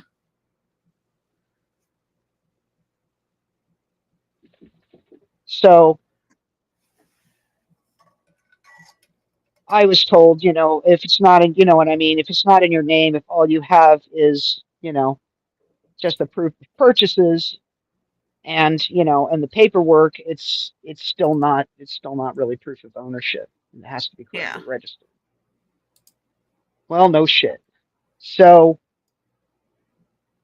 when he finally came back at 4 o'clock in the morning on a on that Friday, I still had retained a copy of the key to that car. I had one copy of it. Uh, let me just answer this real quick. This was after the call was supposed to have happened, because the night that the Well, after. call was supposed to have happened was the night that was when Teddy was still driving Auntie's car. She had not purchased the car for him yet. So yeah, the car his original car sorry his original car that he brought from Missouri was actually impounded because he had stolen plates on it and did not have any proof of ownership. Correct. Yeah. He had no way of But no, getting it. all of this is taking place after the call was supposed to have happened. Well, after. Well So, after. so uh, I think I went to bed, at three some odd, 3 a.m., 3:30, something like that. He, I guess, got home anywhere between. I'm estimating it was 4 a.m. And when I walked out the door, I maybe slept for a few hours and then just, kind of had my eyeballs fly open at 6:30, and Yeah. I grabbed the key to the Honda and was just hoping like hell it was there, and praise God it was. Oh yeah, And I remember we were telling you to hide that motherfucker. yes, and so I immediately went into an action plan of he's going to steal this car, he's going to fuck me. It's not a question of if, it's a question of when. This is one Yeah, thing where I'm not going to give him give him the opportunity to steal a goddamn getaway car. yeah. And so I jumped in the car and I drove it down to my local mechanic shop. He also has a junkyard. And I asked him, permission to park it behind an 8 foot tall fence with razor wire and a bunch of pit bulls running around. And he Oh, that said, would have no been problem. fun. And you know what I mean? And let me put it there and drove me Yeah. home. And Shitty Bear didn't go to work on Friday. Oh, of course not. Didn't didn't didn't didn't didn't emerge from his trailer until 3 days later. He thought that the car was still there. Yeah, So it's like I remember us asking, has he noticed the car's missing? And you're just like, no, he hasn't yet. And it was like really late into the next day that he finally noticed. I can't remember whether he noticed on Saturday or Sunday, but either way, I just he know it was several hours after, and he hadn't emerged from the fucking he trailer. came back. He came back at the crack of I don't know what on Friday. He did not go to work. He didn't even attempt to, because if he Oh, of had, he would course have not. known that the car was gone. So I kind of bet that what he was hoping was that you would be asleep, wouldn't notice he came back, would forget about the entire thing, and Friday, the reason why he was not planning on going to work was because that was going to be the day he was going to pack up his shit in that car and take off with that car. possibly, but Yeah, everything is alleged because obviously we don't know Teddy's mind, thank God. But yeah, that everything that, the theories and shit, that's allegedly. But what Auntie social media is talking about is actually true. I've seen the screenshots, and she has said that anybody who wants to see the screenshots of the DMs, she'll be happy to provide those. I may actually get those for myself. Just download. I think you can download like your conversations in Discord, and then you can just send me the file, and I can keep the file. And then anybody who wants, I can let them view the Discord chats. I mean, yeah, if you have a PC, if you have an Apple, that's actually very difficult to do. But unless Well, I they've mean, I that's have a something they've PC. corrected on an update, we can try it. But what I may have to do is just one of those ridiculously long screen rolls Yeah. where just go from start to finish. All right. So, continue on. You said that he finally noticed that the car was missing. He finally noticed that the car was missing, and at that point, he went into full blown desperation mode. Uh, and suddenly, he wanted to work. Oh my God, he wanted to just do all kinds of stuff on that farm. He wanted the whole list. He wanted me to give him the whole list all over again, and blah blah blah. I had pretty much decided after uh, we had the tete-a-tete over the chicken, and I basically told him that bird died because you didn't do your job. You weren't paying attention, you know. Yeah. And all he did was, deny and avoid, and no, I wasn't talking to my girlfriend, and blah blah blah. And so yeah, yeah. So Mm. he didn't go to Um. when he failed to show up to work on Friday. The crew boss had enough and Yeah. had put Fired up him. with so many foibles and bungles and him not showing up to work. Because there were several times that Teddy just, you know what I mean, took Yeah. the car and didn't even go to work. He just took the car and just disappeared.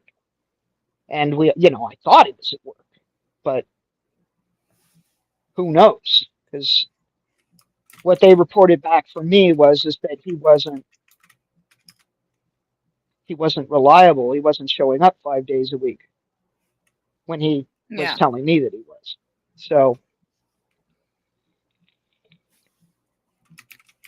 this is also, not paying into the debt, not paying any rent, and the work that he did for me Yeah. that was supposed to be credited against that debt was truly horrible. And it just it degraded to the point where Shel Silverstein has this great poem about passive Yeah. aggression. It's called "How Not to Dry the Dishes," and it goes like this: it goes, if you have to dry the dishes, such an awful, boring chore. If you have to dry the dishes instead of going to the store.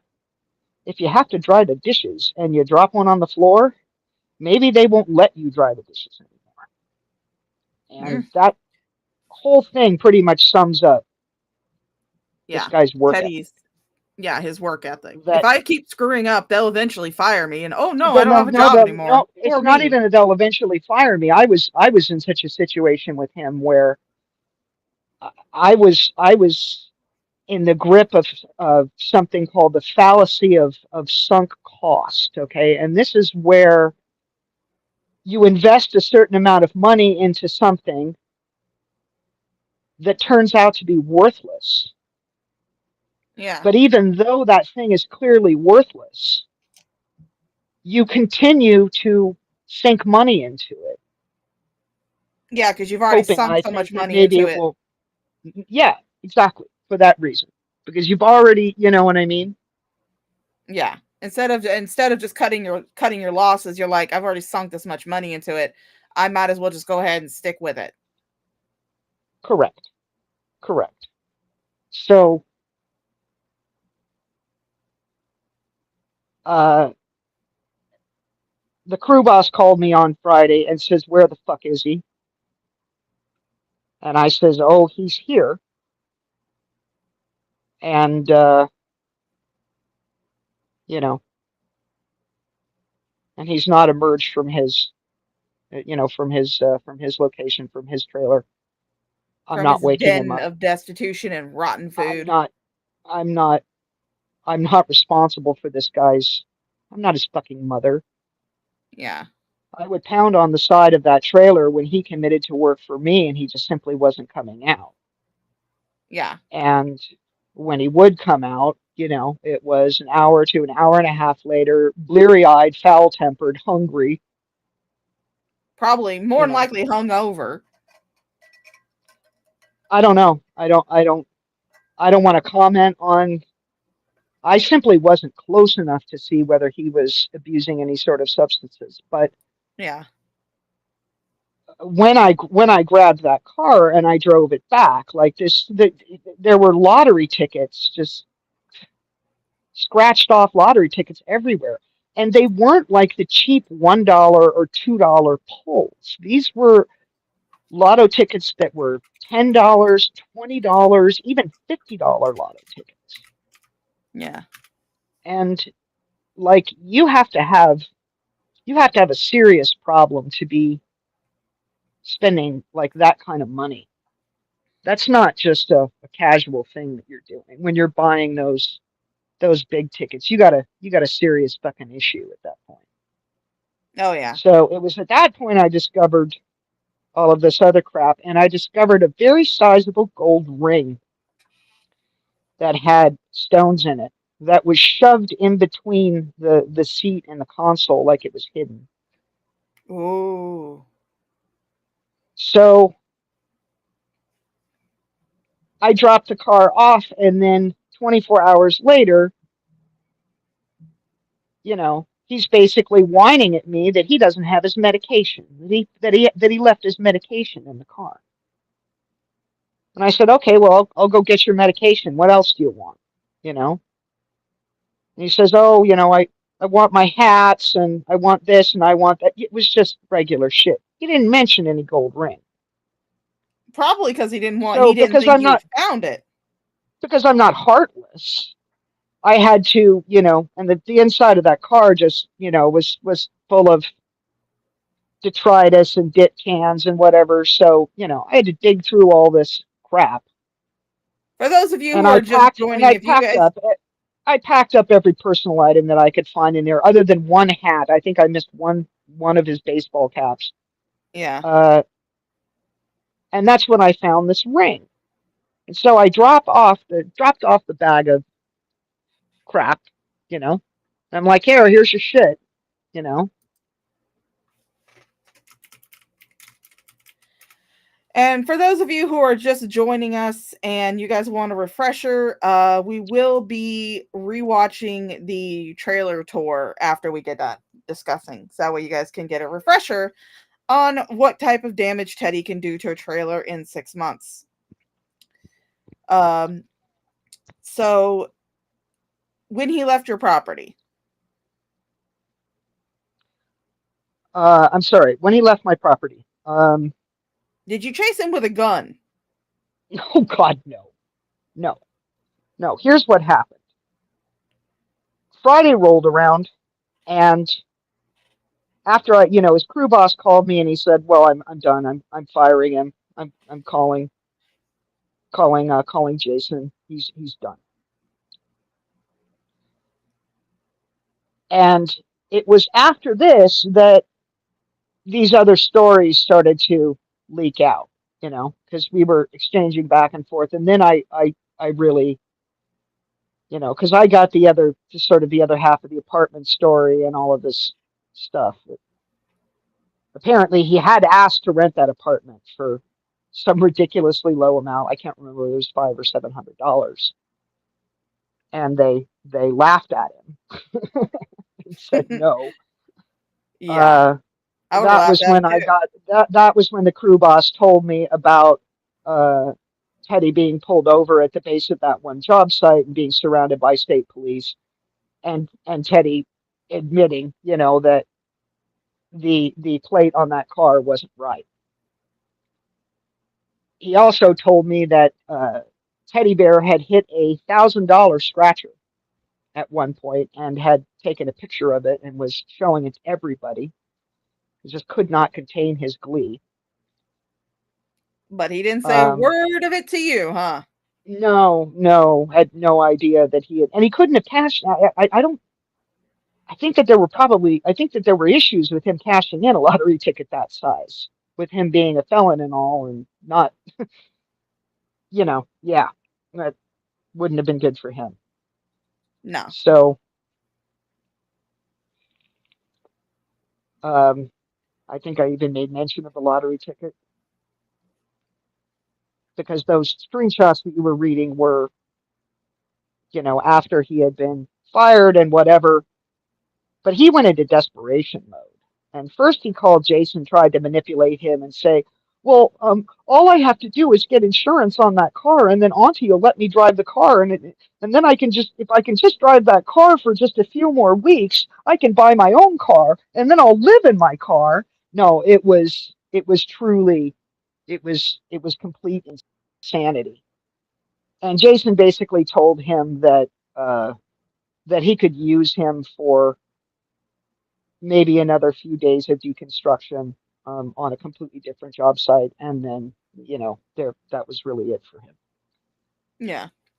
And then he, Um, then he's calling and then he's telling Russ that he's not fired, and Russ is like, "You are fired." That was the crew some boss. idiot. It would have been an issue for him to cash that lotto ticket because it's reported He to the wasn't government. supposed to be there. Yeah, he's not. First of all, he Yeah, wasn't supposed to be in California. And then second of all, he owed money for his restitutions.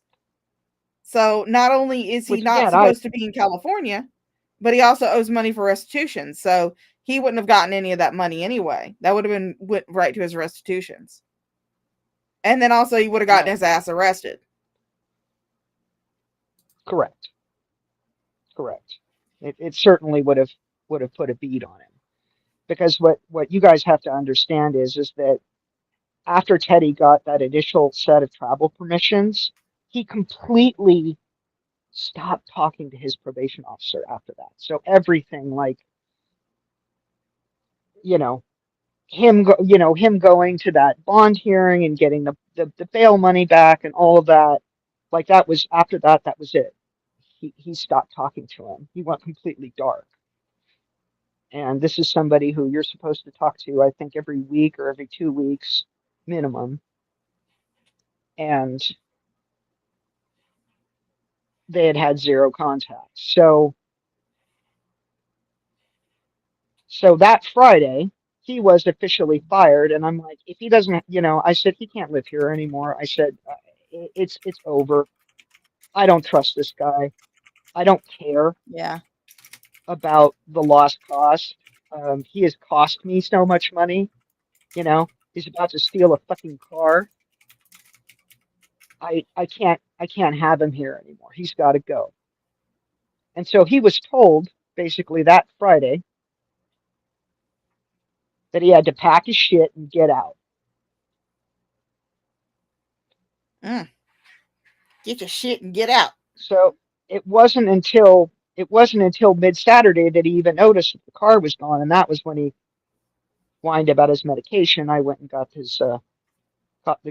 most of the contents of the car, whatever wasn't trash. Found this gold ring and gave him back everything, but I hung on to this ring because I'm like, this looks like it's, you know, I'd Yeah. never seen him wear it. It was just weird. And by then, I felt like he had, stolen, sabotaged, lied so many times that, I wasn't going to take his word on it. So he packed his crap, said he was going to do that. But then, you know, uh, pulled this big manipulation tactic on Sunday night. Yeah. And, he was telling me that he was still gainfully employed with Jason, but then I called Jason, found out that wasn't true, that he only was signed on for another few days. And then he had to figure out something else, because the crew boss would just refuse to work with him. Could Which is not could not understandable. handle the could not handle the combination between the shirking, the unreliability, and the incompetence. It's like if this guy showed up, you had to watch him like a hawk. Dude was a And dumbass. so, do you want to hear the famous the window deconstruction thing? This is so funny. So Please. this is the story uh, that his crew boss told me that he was, you know, he Teddy professed himself to be this big deconstruction expert. Now, a deconstruction expert isn't just somebody who slings a fucking hammer and destroys things. That Yeah, means it's someone that who if just you takes it say, out. take this modular window out, you know,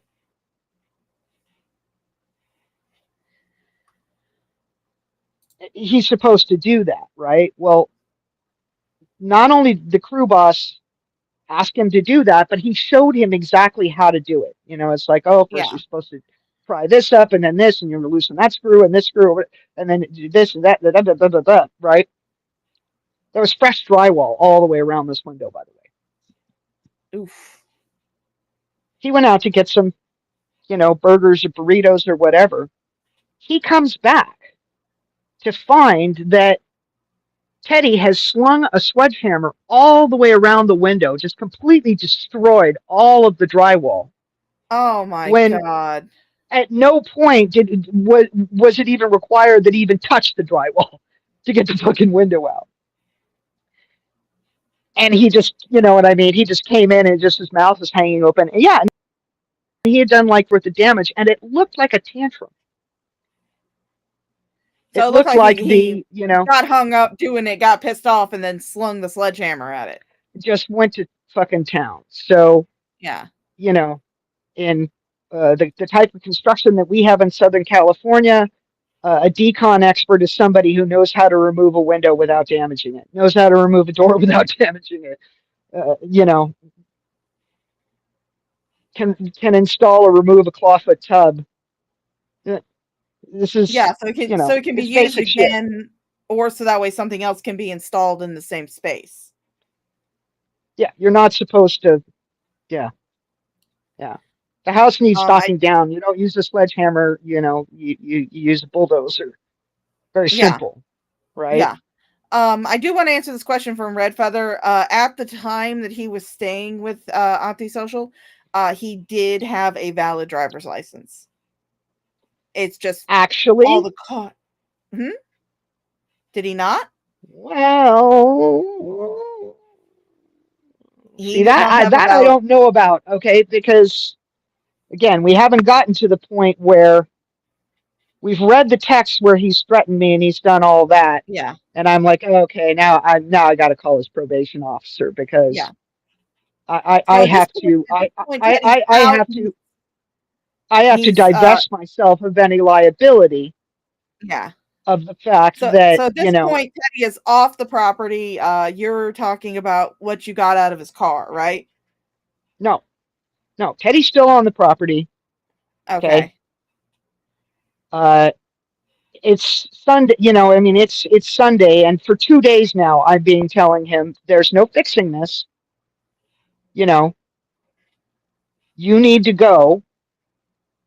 You're not driving. You're not touching any of my vehicles. And the vehicle included the Bobcat. Like cars, Bobcat, no. We're done with that shit. Yeah. You need to figure out your own fucking life because I'm through helping you. I have helped and helped and helped and helped. And from what has been given back in return as far as labor, as far as competency, uh, you know, I felt like I was just being told to, fuck you over and over again. And once livestock was getting damaged because the chicken dens that he built were so bad, they had so many fucking holes. I wasted so much time rounding up chickens and putting them back in their pens. Oh my goodness. And I would ask him, please go and patch the holes. Please go and fix the pens. Please go and correct your bad work. And he would say things, well, I walked all over those pens and I can't find any holes. It's like, no, that's not an answer. Yeah. I'm just glad that Penny survived as long as she did. For those of you who are unaware, there is actually one of Auntie Social Media's chickens. When it was born, when it hatched, it looked like a little penguin. And so I named it Pen Pen. And then as it grew up, we found out it was a female chicken. So I started calling her Penny. And she no longer looks like a penguin. She just looks like a straight black chicken, but she's beautiful. And I love Penny. Well, she's a cochin chicken, which is a particularly round, satisfying sort of, you know what I mean? It's a giant ball of feathers. It's not She good looks for like a anything little really but black decoration. hole. It's so cute. But I got like 20 of these things just because I just like the way they looked. Um, so anyway, back to the main point. Yeah. Um, I'm fighting, what I mean? I'm basically arguing with him. I'm asking him to return things like, there's a drill, like, power tools, stuff like that. I'm like, I need you to bring these things back to me, and it was just Yeah. excuse. Well, I haven't, well, I don't even, well, blah, blah, blah, blah, blah. But it was this nutty semantics game where he would not speak to me directly. He was hiding in that trailer, just sending these frantic texts back and forth. And by then I was fact checking him in real time. And he was just frantically lying. Of course, But got to cover with your ass. by that by then, the trust bond had just been completely broken. Just numerous. I don't need to enumerate every single time, but Yeah. you know, it was after this. It was that Friday morning after, you know what I mean, after, it was more like the afternoon maybe, Yeah. after that he was canned, right? Yeah. Russ told me, the crew boss told me, you should not be alone on that property unarmed. So I have a gun belt. I had my 357, and I was, whenever I went out of my trailer, when, was out there, I was packing. Now, I Yeah. was not doing this openly. I had, No, like I said, you it had a was a hit. gun belt, it was a holster, and I was wearing a bulky coat that would cover, you know, that would cover that weapon. So there was at no point was I walking around with a gun exposed.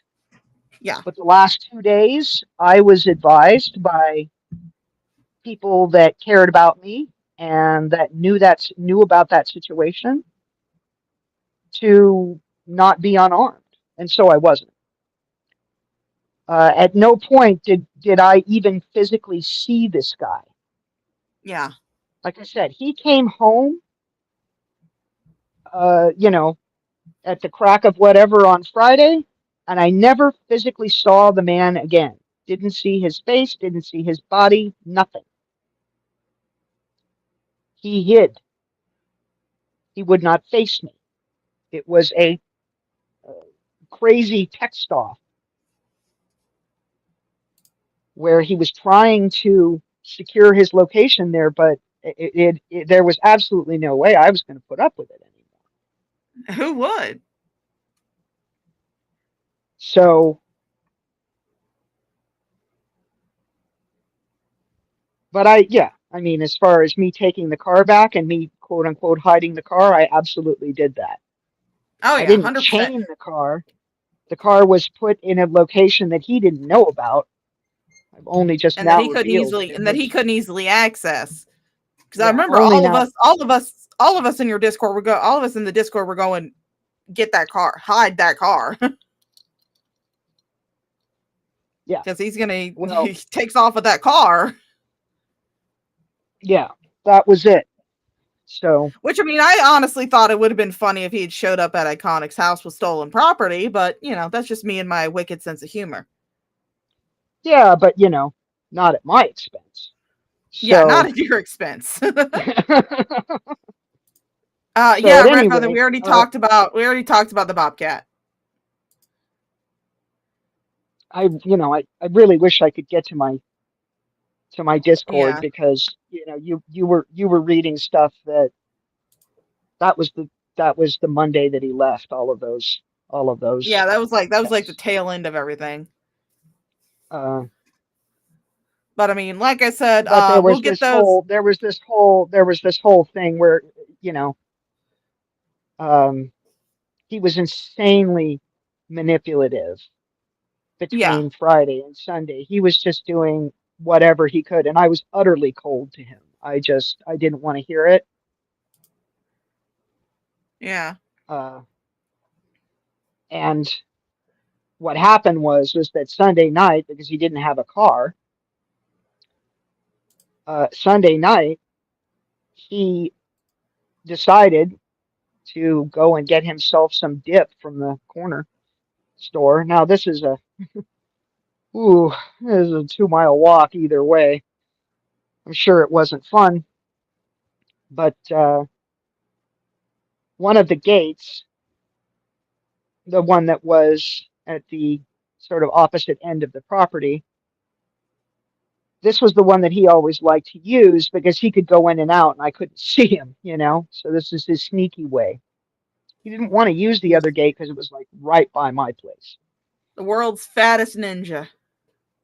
And he left that gate open repeatedly. And I had told him over and over again, keep that fucking gate shut. You're going to let a predator in, and I'm going to lose my chicken flock. And I got a whole, yeah, yeah, yeah, yeah. Well, the last 2 days that he was there, I had that gate completely strapped shut with zip ties. I had these like 200-pound test zip ties, and I had two at the top and like one at the bottom, just completely sealed this gate. Yeah. And it's like if you're going to go in and out, you're going to go in and out through this gate one where I can easily see if it's been left open. Yeah. And so Monday morning rolled around, and I got up at around, I think I went out at around 6:30, and there were chickens just scattered all over outside of their pens. They were just sort of all over the upper part of the property. And upon inspection, I had found that, oh God, I guess the final count was 28. 28 birds had been killed in a single night by a predator animal. And And that when I gate was turned, open. I found that the zip ties on the gate had been cut, and that gate was flung wide open, So he definitely and did had been that on left purpose. just wide open all night long. And by this by this point, Teddy was supposed to go to work one more day, right?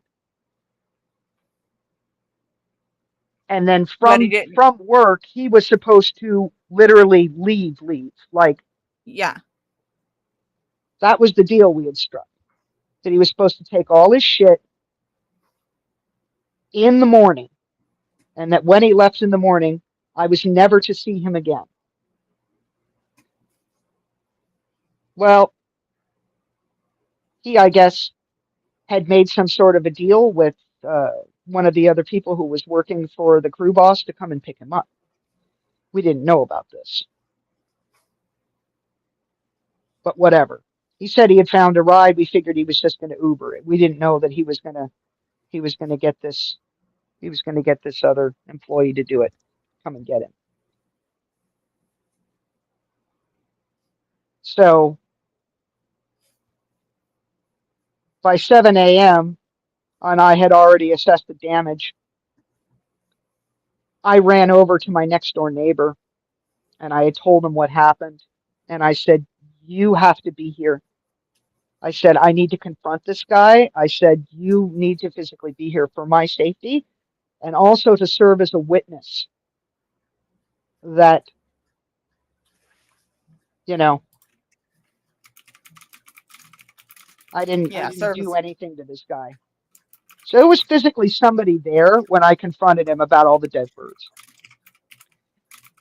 And I beat on the side of the trailer, and I heard him sort of groan and get up. And then there was no sound. And then I beat on the side of the trailer again.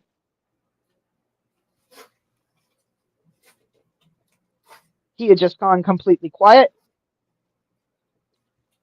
And at that point, I said, "You need to come out here. You need to see what you did. You Ooh. you cut the gate open. You left it hanging wide open. You sabotaged my poultry operation. There are fucking dead chickens everywhere. You need to see what you did." Silence, just not a sound.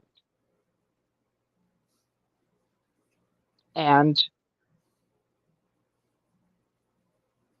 he never came out. He Yeah. never cracked the door. He never made a noise. He literally wanted me to think that he wasn't there, but again, he sort of groaned and rolled out of bed, and I heard that, so I knew he was in there. Yeah. But yeah, He as he far as kind of me pulled the shooting at Sheeny. him, He kind of not pulled what only did I Sheeny not does with shoot at CPS. him, he hid in there like a little bitch and would not speak to me, and that I had no contact with him during Yeah. all of this time. When I brought him his shit from his car, I bagged it up and I left it on the porch of his rig, banged on his door, and I walked away. I didn't want or need any contact with him. He had already been given 48 hours notice. You need to get Yeah. out.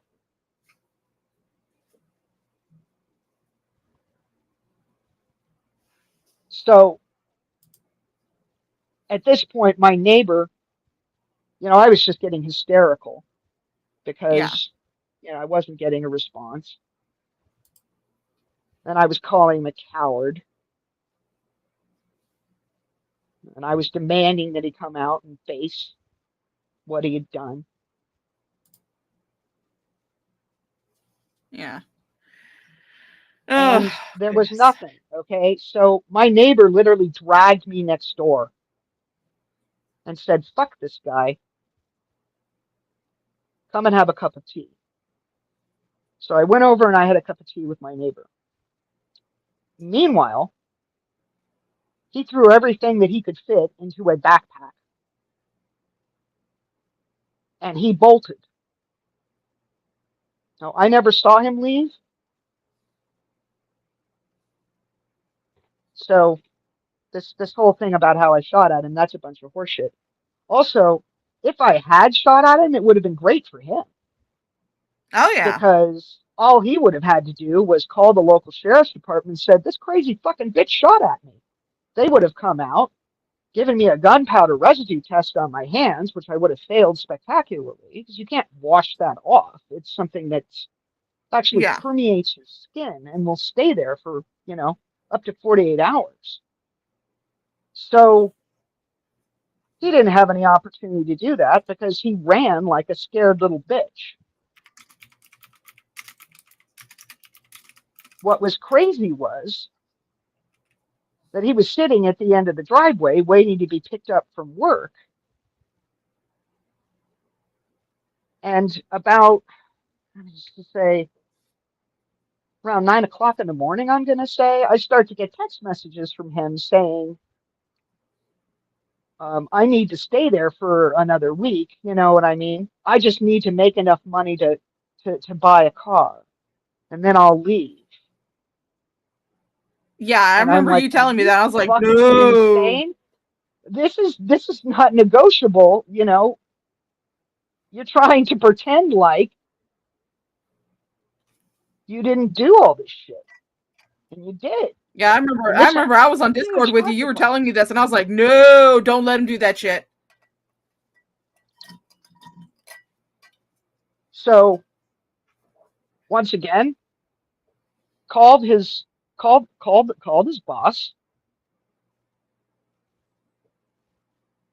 called, and called them. And I says, he cannot come back here. Do you understand? This is what happened. There are fucking dead birds everywhere.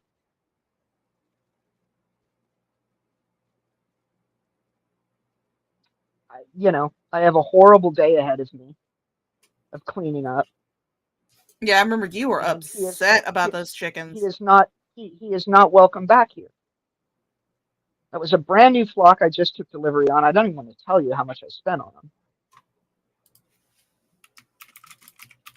So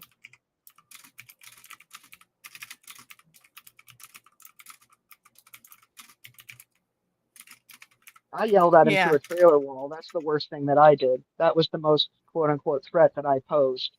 He never saw me carrying a gun. I was not Yeah. openly carrying. He would have had no idea that I had that pistol on me at the time. Yeah. I And did continue to carry the gun for another 3 days to make sure that, I didn't find him coming back. yeah. I didn't stop packing until I knew that, he was likely gone for good because it's not easy to be homeless in rural California. You were a constant, harassment target for cops. And Yeah. if they find Okay. out Just that you're. let me interrupt you for a second. Buddy Ray, we know for a fact that he is with Shani and Rev. He has gone in there underneath his regular name, but he has recently changed his name to Nacho Man Ranchy Salad. So that is who Teddy Bear is in Shanny and Jason's chat. We do know I that he don't is with know if Shanny and Jason now. I think Buddy Ray might also be asking, is he physically living in Pennsylvania? No, that I don't believe. I don't believe No, he's living we in have no Pennsylvania. idea if he is or not, but no. No. As far as we're aware of, no. Um, so there wasn't any shots fired. There was a lot of anguish, screaming and yelling for me as I was dealing with my first mass death incident and not dealing with it particularly well or without any emotion. It really hurt. These were birds that I had fed with fed out of my Yeah, we hands, and a lot of them I had raised from chicks, and so yeah, no, you had shown us them a lot of them hatching. and there were You yeah, it so was many Discord calls where you'd show us them hatching. so bandy chickens and yeah, and quail and yeah. So at any rate, I was expanding my egg laying operation. Uh, as far as did he? I by the way never ever said that Teddy directly killed those chickens with his own hands or anything. Yeah, you just said he I left the said that gate he open, which I allowed a said he predator in to kill I the said chickens. he engaged in willful negligence, that he did something Yeah, knowing that we were having a lot of predatory activity around that farm at that time and knowing that it likely would happen. yeah. But So then he goes. So he leaves. Then he goes on Draven's, I believe. When did he? yeah, When did he call? When did he call the animal people on you?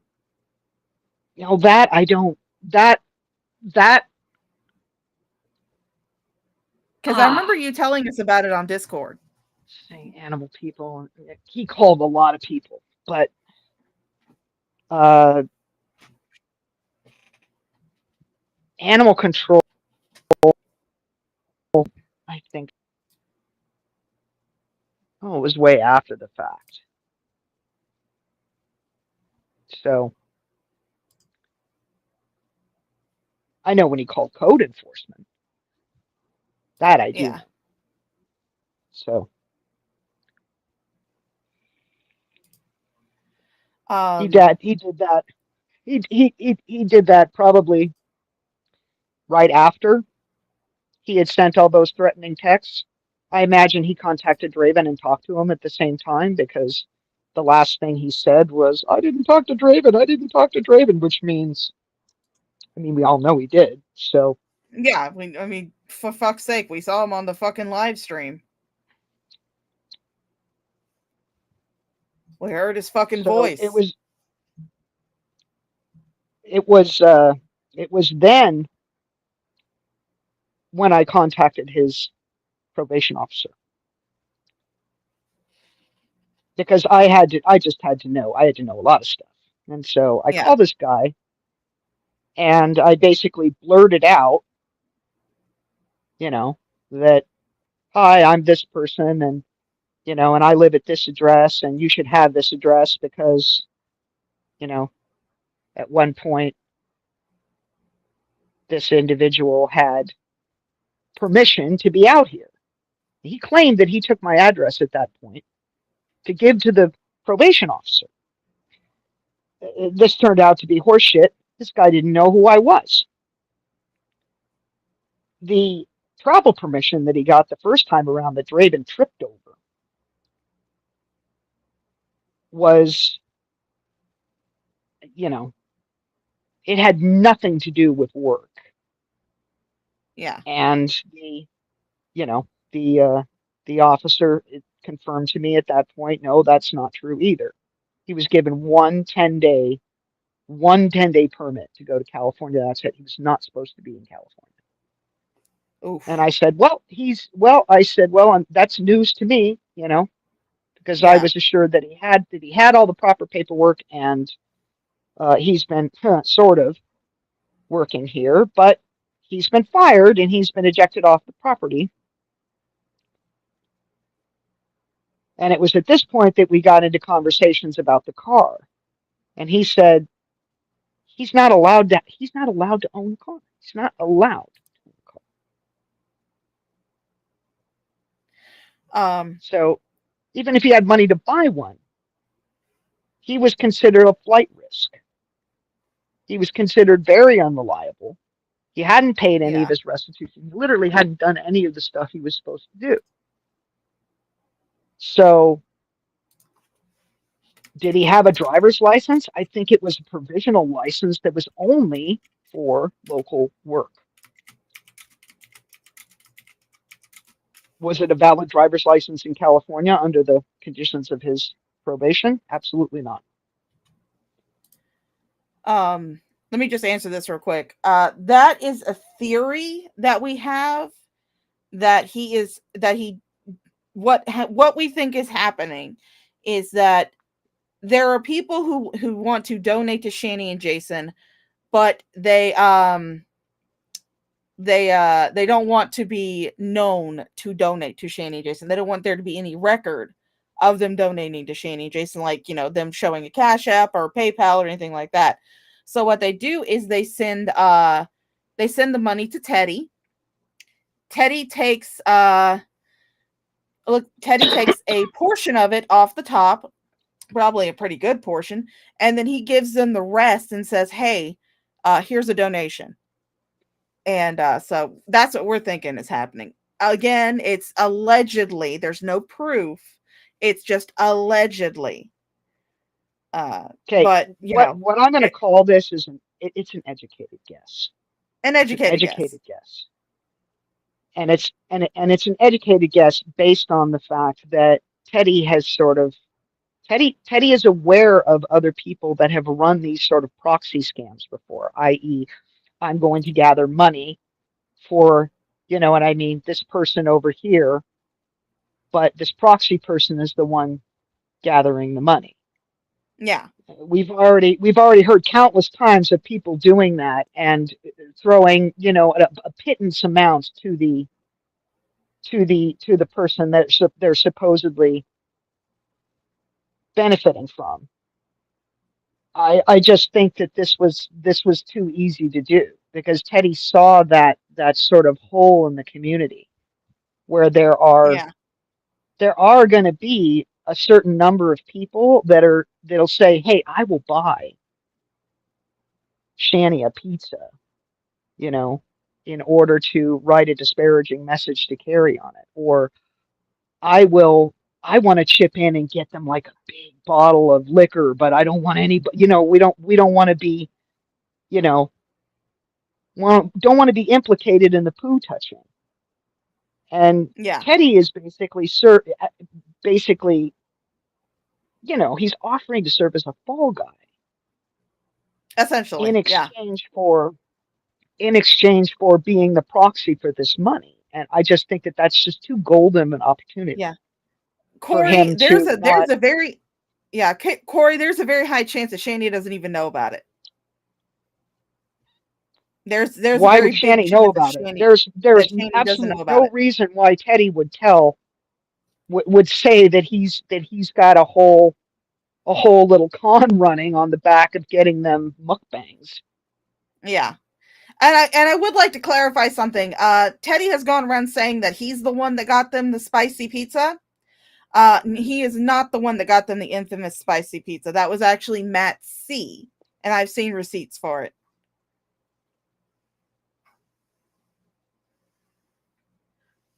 So Teddy Interesting. never got them the Well, spice. The thing that made us like Teddy in the I first wish place it. was something that never I even happened. Oh, Matsy, I wish you had chimed up about that earlier. Hashtag Well, regrets. I mean, it's the same thing But with the Yoshi Cup. People keep thinking he that might be a Jules he sent might it be for a the humble Yoshi Cup. he It might be a it humble. wasn't.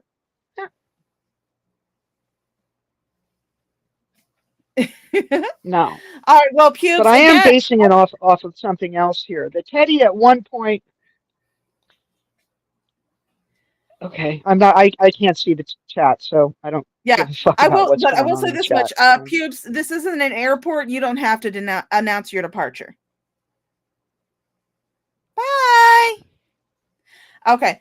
Um, so he's called the code enforcement. He's called animal control on you. He's talked to Draven. He's given Draven your address. I don't have any direct proof of that, but I can speculate that yes, he has. Yeah. But you do know that he I don't is see why he not. wouldn't. You do know he's been. You at least know that he's been ghosting his probation officer, and he was not supposed to be working in out of state at all. Wasn't He was a supposed to flight be risk. working. Definitely, yeah. And I said, well, if anybody's curious as to where that car was, then I gave them the location of the impound lot. And yeah, as I talked to him, he pretty much told me that no, um, I was would not be I would not be considered liable for harboring anybody, especially since I called him so quick, right after ejecting him off of the property and wanting to get more Yeah. clarification. Uh, no, I he said that he said that I wasn't responsible for him yeah. using a document and then writing a piece of deception off of that document because he was allowed to travel there for the Yeah. first 10 days. I I will say this much, some idiot. They said, I do have a genuine question. So before he moved in and tried to ask you for help, so many people were pointing out his pattern of scamming and dodging consequences. Why would you believe him over anyone else? I will say this much from my point of view because I was also somebody who believed him over everybody else because I am the type of person where I mean, I just try to believe people. And it also helped that, Iconic was vouching for him, and Iconic was somebody that a lot of us trusted, that a lot of us liked. We thought she was a genuinely nice person. So when she started dating him, we thought he was, maybe not the best trustworthy person, but at least trustworthy enough to be with someone that we thought was genuinely innocent and sweet, and someone who was just trying to look out for a person who had basically had some bad shakes. Um, but you want to answer that too? Yeah, I Was it the will. same? Um, I have a really good answer for that, actually. Um, there was a crazy combination of accusations being thrown at that guy. And if all of them were true, Yeah, 100% I could throw up my hands and say, yep, you got me. It was a truly an idiotic decision. But because they, what I mean, they called him a drunk, they called him a drug addict, they called him a sexual pervert, a child abuser, like all of they levied all these accusations against him that were really awful, that were way worse, yeah, okay, than, you know, fucking up, right? yeah. Well, we could. I That mean, were not and also true. a And lot that of I these, was a able to, lot. I yeah, will say a lot of the accusations that they made, some of them were just wholly fabricated. There was zero proof of some of the accusations that were made. And then also a lot of the people, at least one person, main person, Draven, was just getting things wholly wrong. Like, Teddy is a terrible person, but he didn't try to cover up or participated in a fucking murder. That was no. something that And was again, proved absolutely 100% was a false accusation. Yeah, so so some of the accusation just kind of poisoned the well. It just kind of poisoned the well. We had heard so many false accusations about Teddy at the time. And it just kind of poisoned the well to where we were just like, "Oh yeah, you guys are just throwing shit at the wall, see what sticks." yeah. And were it not for that confusion and were it not for all of those false accusations, I don't think I would have touched him with a 10-foot clown pole. Yeah. Well, I mean, Mads, yeah, we were warned about him by Queen, but you got to admit, Queen's kind of crazy herself too. What? So Queen never she's warned us about anything. Queen went completely wholesale crazy on the entire yeah, group of people she was hanging out with, yeah. threw She she just accusations at she just went wholesale. She everybody. just And went wholesale crazy. She just went yeah, and wholesale we crazy. stopped talking to her, and that was the end of that. So But she wasn't a reliable person at the time no, to be listened not the to. least. We weren't listening to her anymore. We were all ignoring her because that's the best thing to do with somebody Yeah, who is really wants that attention and wants to play those histrionic games. yeah, We all knew that if we just ignored her, she would eventually shrivel up and die. yeah, And yeah, so yeah. Okay, but okay, we've gone over pretty much the timeline and everything else. And again, if people are curious, we will get those. We will get those screenshots of the DMs of the text messages between Auntie and Teddy. I will say this much, that whatever is taken currently is not going to outright say Teddy Bear 55, because he has since changed his Discord name and his Discord icon. So they're not going to say outright, they're not going to say Teddy Bear. But at the time, I saw them in real time as he was sending them, and they did say teddy bear. Did he ever ask for or about the ring? As far as we're aware of, he never did. Never asked about the ring at no, all. no, no, So, no, no. uh, so if someone is going to level that against someone, I can see why someone would be hesitant to believe anything else. Yeah. I mean, it's just there was I think it happens everywhere. It comes from being hounded on too. Dogpiling on someone to warn them can be a bad idea, but like they say, road to hell's paved with good intentions. And they also say that hindsight is 2020. Um, things Yeah, I that was you not may not warned have by thought were, I was not yeah, warned by anybody reliable, and Queen warning me, it would definitely fall under the category of the broken clock as right twice a day kind of a yeah, thing. Occasionally crazy people are right about things. The worst thing that you can do is pat that crazy person on the head and tell them that they're right because they weren't right just pat, because they did thorough research or that they were on the inside track or that they had any actual yeah, knowledge. It's broken yeah. clock. So Um, So, we pretty much gone over the timeline. We've discussed some of the things he's done and some of the things he scammed you out of. Is there anything else you would like to say? Because I do know that oh, we got another troll in the chat. Hello, how you doing, darling? I love you too. So is there anything else you would like to say before we review the trailer tour again? um not really. I'm always happy to take questions. If I've left anything out or if there's anything here that's missing, I don't think I've left out anything that was significant to the situation as a whole. Yeah, But again, happy to feel yeah, questions. You know, yeah. everybody's So so far been respectful. The questions that Shaw's put up, those are the only ones I can see. I can't see the other yeah, part of she the can't chat. see the So, chat at all. I can see it though. So I mean, if you guys have any questions, we are going to play the trailer again, the trailer tour again. So if you guys have any questions that you would like to ask her while we're playing the trailer tour, you can definitely put them in the chat. I will see them, and we'll put them up on the screen and pause the trailer tour video. So let's. Oh nope, that's. I want to share screen. Share. There we go. All right. So for those of you who are unaware, this is the trailer tour. This is what happens after letting Teddy Bear live on your property for 6 months.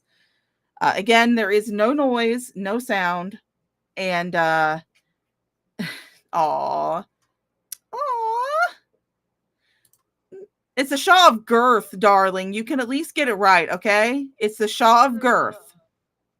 Fuck you. It's the Shaw of Girth. Get it right, damn it, you fucking asshole. All right, so there well, is you know no what? It sound. wasn't. Hey guys, it was really more like it was 4.5 months. It was not 6. Okay, 4.5 months of him living in the trailer itself, right? Yeah. Okay. I will say this much: this does not have any sound to it because I was recording this on a Discord call, and I guess it just didn't record the sound through my earphones.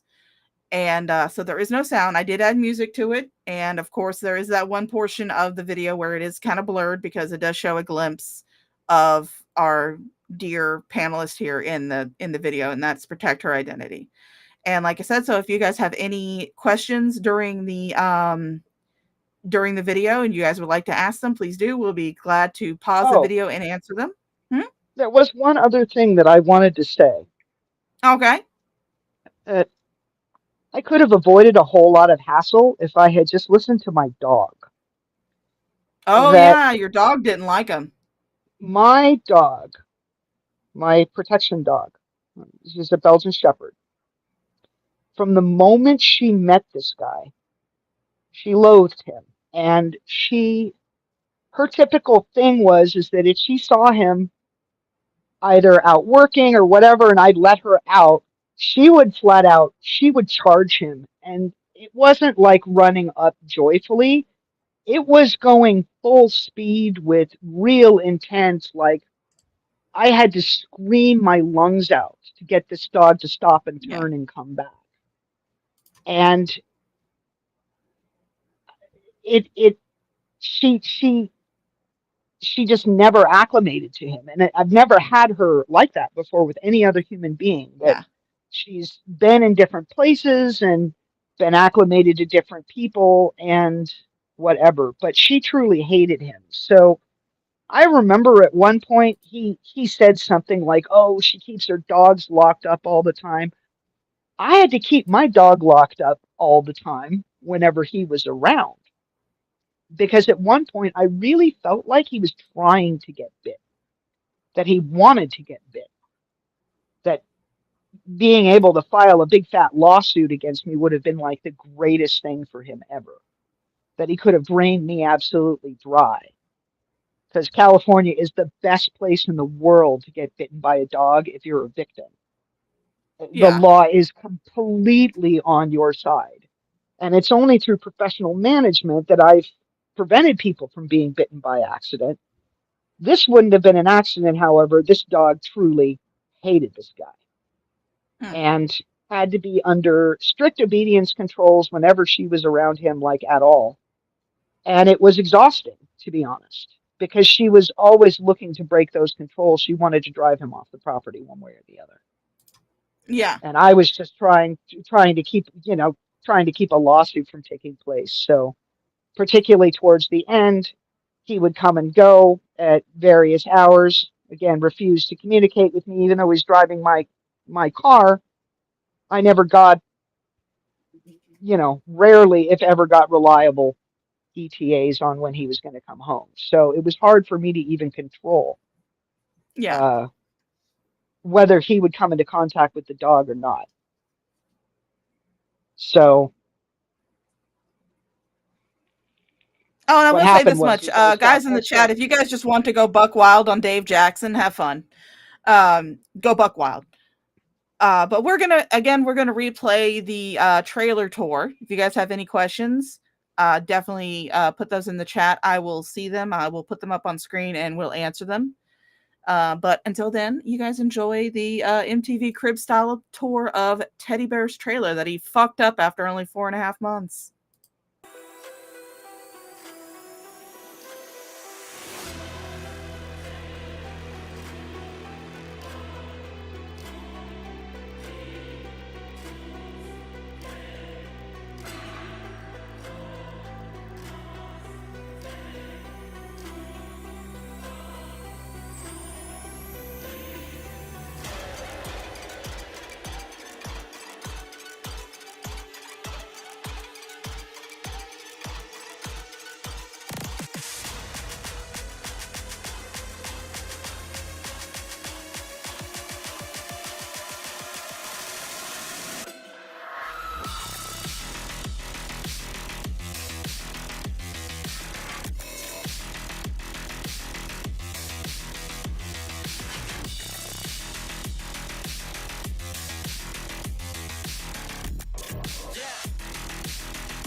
That's chewing tobacco.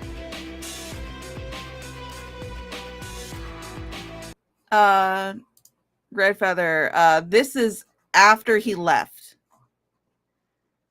This is after. This is just after he left. This is not long after he left. This is before they cleaned up the trailer after he left.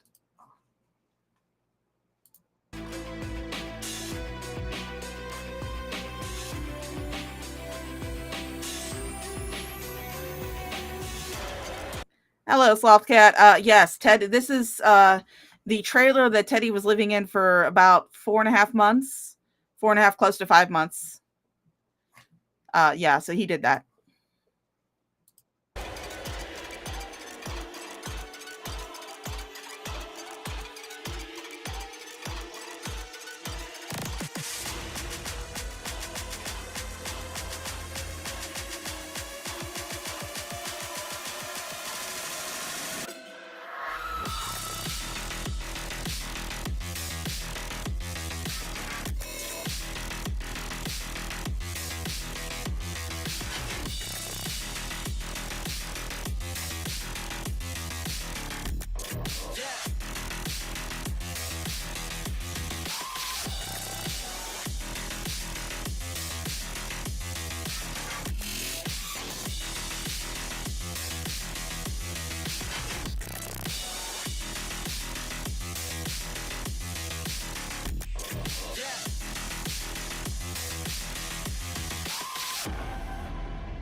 All right, so that's